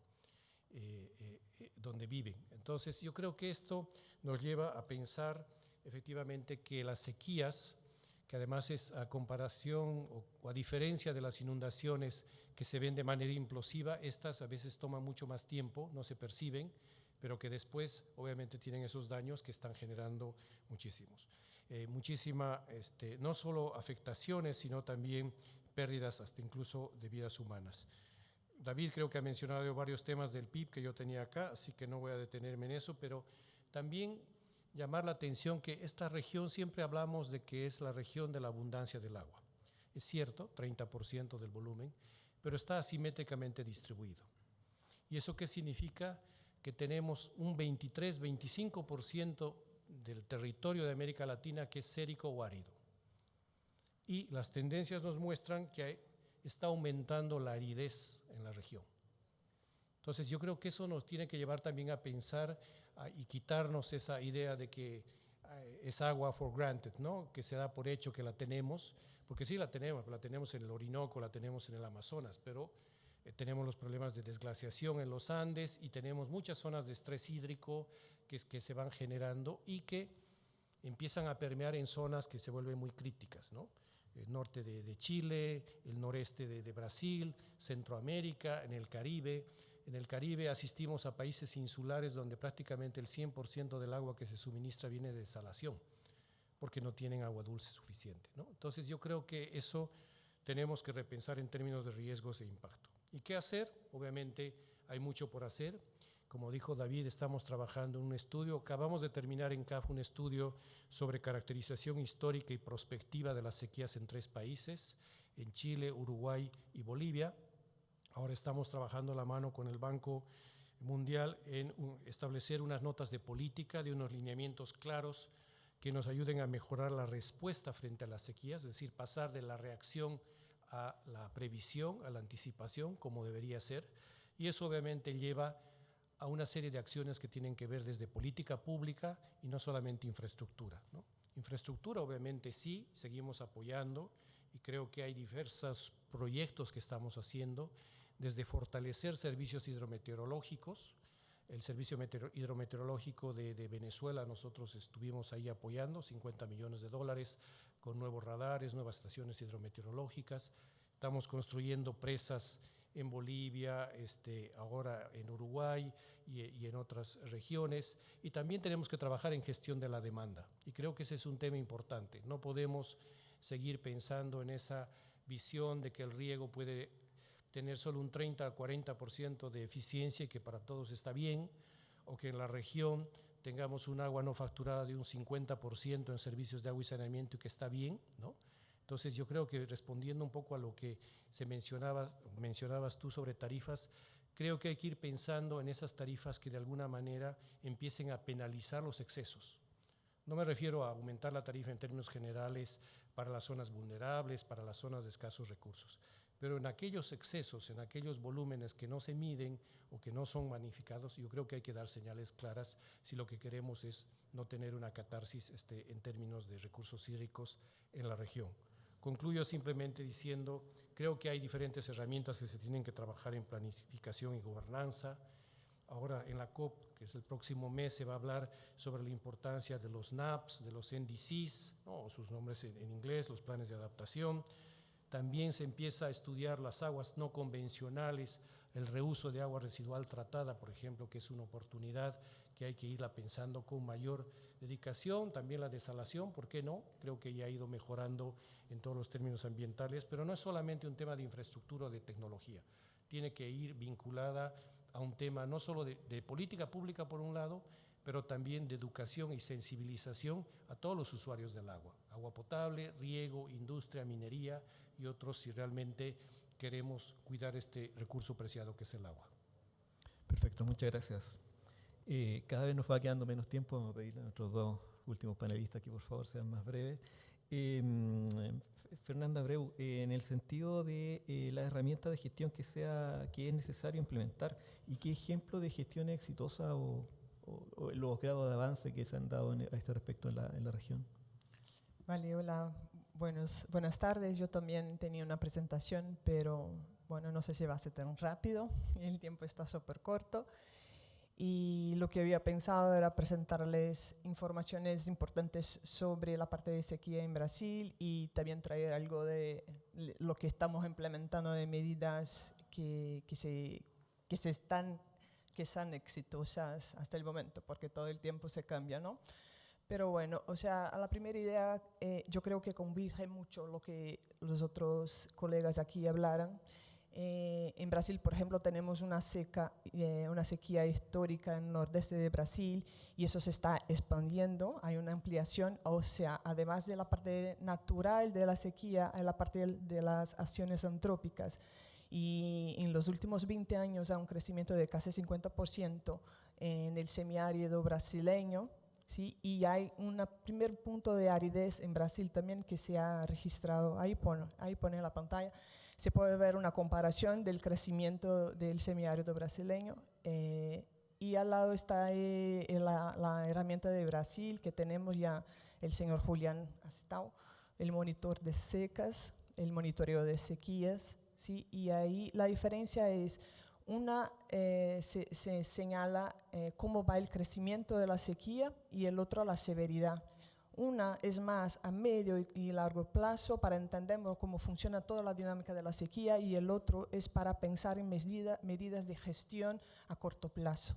El monitor de sequías está todo en Brasil y empezó en 2014 y tenemos también ideas de esto de ampliar, como dijiste, a toda la América del Sur. Creo que es una buena idea.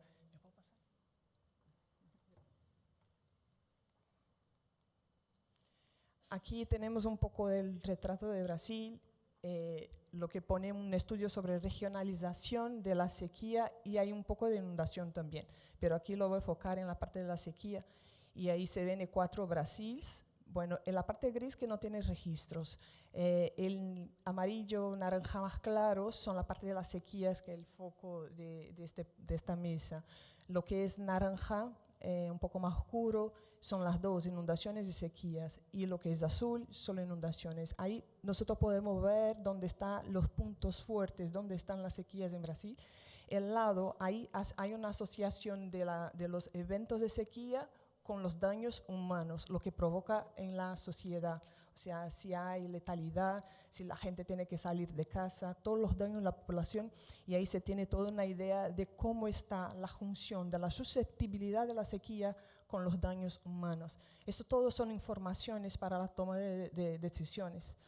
Lo voy a pasar rápido porque no tenemos tiempo. Y este mapa es una función de toda la información para hacer priorización de inversiones, considerando la susceptibilidad a la sequía en Brasil, considerando los daños humanos en la población, dónde tenemos que invertir y cuál es la prioridad. Y ahí están también las áreas, mapeo, prevención, los tipos de área que tenemos que invertir, ¿vale? Entonces, esto es un panorama general de cómo invertir el esfuerzo y recursos para el manejo de la sequía en Brasil. Y como una experiencia exitosa, lo que puedo traer es los términos de asignación del agua que tenemos en Brasil. En Brasil, la política nacional dice que tenemos que hacer una gestión descentralizada y participativa. Es simple decirlo, pero es muy complicado implementarlo, porque Brasil es un país muy grande y tenemos distintas jurisdicciones, cada estado tiene su autonomía. Son 27 entes federativos y además de la nación. Entonces todo hay que ser muy coordinado. Y esta experiencia es dentro del nordeste brasileño, donde tenemos el semiárido, donde prácticamente no hay agua para todo. Lo que hacemos es sentamos en una mesa con todos los usuarios de una cuenca y hablamos e intentamos entender la demanda de cada uno, y de acuerdo con el volumen de agua que hay dentro del embalse, el reservorio, decimos en este año vas a tener 2% del agua, a ti te asigno 5% del agua, y eso se hace como una negociación. Todos en la misma mesa, todos juntos y pensando cuál es la prioridad de la cuenca. Normalmente toda la prioridad de todas las cuencas en Brasil son abastecimiento público, primero de todo, después para la sed de los animales, y después se discute si va a ser la industria, si va a ser riego, depende de la cuenca que está. Es una experiencia muy exitosa que tenemos, nos cuesta muchísimo esfuerzo porque tenemos un montón de cuencas y hay un montón de situaciones, pero creo que es una experiencia exitosa y que ya funciona hace 10 años en Brasil. Bueno, muy rápidamente es eso. Muchas gracias. Muchas gracias, Fernanda. Interesantísima la herramienta que se está implementando ya en Brasil. Me atrevería a decir de manera bastante exitosa, por lo menos está dando buenos frutos en la priorización, sobre todo de inversiones, y también de asignación también de recursos hídricos. Gabriel Mancilla, ¿cuál es la visión que tienen ustedes desde la DGA de Chile? Respecto a sequía. Bueno, como saben, acá hemos tenido un problema de sequía desde hace varios años ya, y esto nos ha traído una serie de consecuencias. Ahora, principalmente a nosotros nos implica una serie de acciones que van desde decretos de escasez, muchas veces, que repercuten o provienen principalmente por el desbalance que se genera en términos de la disponibilidad hídrica, ¿verdad? Y que implica que principalmente los usuarios de agua deben organizarse y redistribuir el agua, o sea, llegar a mejores acuerdos. Eso también implica muchas veces que ellos deben tomar medidas que no siempre son muy buenas para todos. O sea, tienen que ser medidas equitativas, pero que pueden ser, ocasionar ciertos sufrimientos a ellos. Ahora, en ese sentido, principalmente la población está consciente de que tenemos un problema. Nosotros necesitamos ir más allá, establecer, trabajar en términos de planes probablemente de sequía, que probablemente también van a estar dentro de los planes estratégicos de recursos hídricos por cuenca. Entonces nuestra gestión de sequía va a estar dentro de esos planes, va a ser un integrante más de esos planes, ¿ya? Y eso implica varios factores, pues implica la socialización de estos procesos, ¿no es cierto?, la educación, requiere tener medidas correctivas en la medida que la sequía va avanzando. O sea, no necesitamos ver que la sequía nos está golpeando fuertemente para tomar medidas. Nosotros tenemos que tener prevención, ¿ya? Yo creo que ese es el mayor desafío que ahora podría decir yo como Dirección General del Agua tenemos, es cómo trabajar esa prevención, cómo establecer ciertos niveles de sequía que nos implican tomar una u otra medida, pero hacer que la población y especialmente quienes tienen los derechos de agua participen de eso de buena forma. Yo creo que eso es como lo más radical. Muchas gracias, Gabriel. Muchas gracias a los demás panelistas. Bueno, vimos que hay algunas consideraciones respecto a los temas de la información. Todavía hay duplicidad de redes. También se puede avanzar en eso, en optimizar el grado de calidad de los datos con los cuales estamos trabajando, pero no obstante eso, por supuesto, ya hay experiencias exitosas que son dignas de ser replicadas. Y al mismo tiempo también se está repensando muchas veces la manera en que se está actuando en coordinación con los gobiernos, con las entidades del sector público-privado, y al mismo tiempo también me gustaría recalcar las posibilidades que hay de alianzas con las academias también y los centros de investigación que también tienen algo que decir y aportar con su granito de arena a la gestión de la sequía.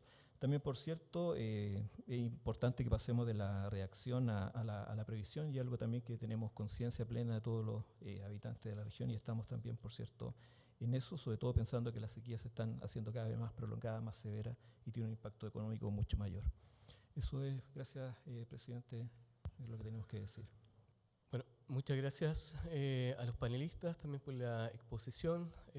Don Julián, muchas gracias. Lamentamos que hayamos tenido que andar corriendo. La verdad, las cosas es que la agenda ha sido bien intensa. Nos está esperando también otro evento, ahora ya. Y solamente sobre el último panel, recalcar lo que hemos señalado. Mañana hay una instancia, ¿cierto?, para un lluvia de ideas, ¿cierto?, con Banco Mundial. Pero a mí también me gustaría dejar en agenda, ¿cierto?, que lo tengamos pensado para el día miércoles, a ver si esto logramos acordarlo. Eventualmente hacer una sesión telemática del tema de sequía en particular. Me parece que quedan varios puntos todavía más en detalle que tocar, y espacio y algunas experiencias probablemente de otros países que sería importante mirar, ¿cierto?, y reconocer lo que se está haciendo en cada una de nuestros países, y en la región. Así que, sin más, muchas gracias, y damos por concluida nuestro primer día de CODIA, agradeciendo a CEPAL nuevamente por su invitación, y pedir las disculpas también del caso por el retraso correspondiente. Muchas gracias.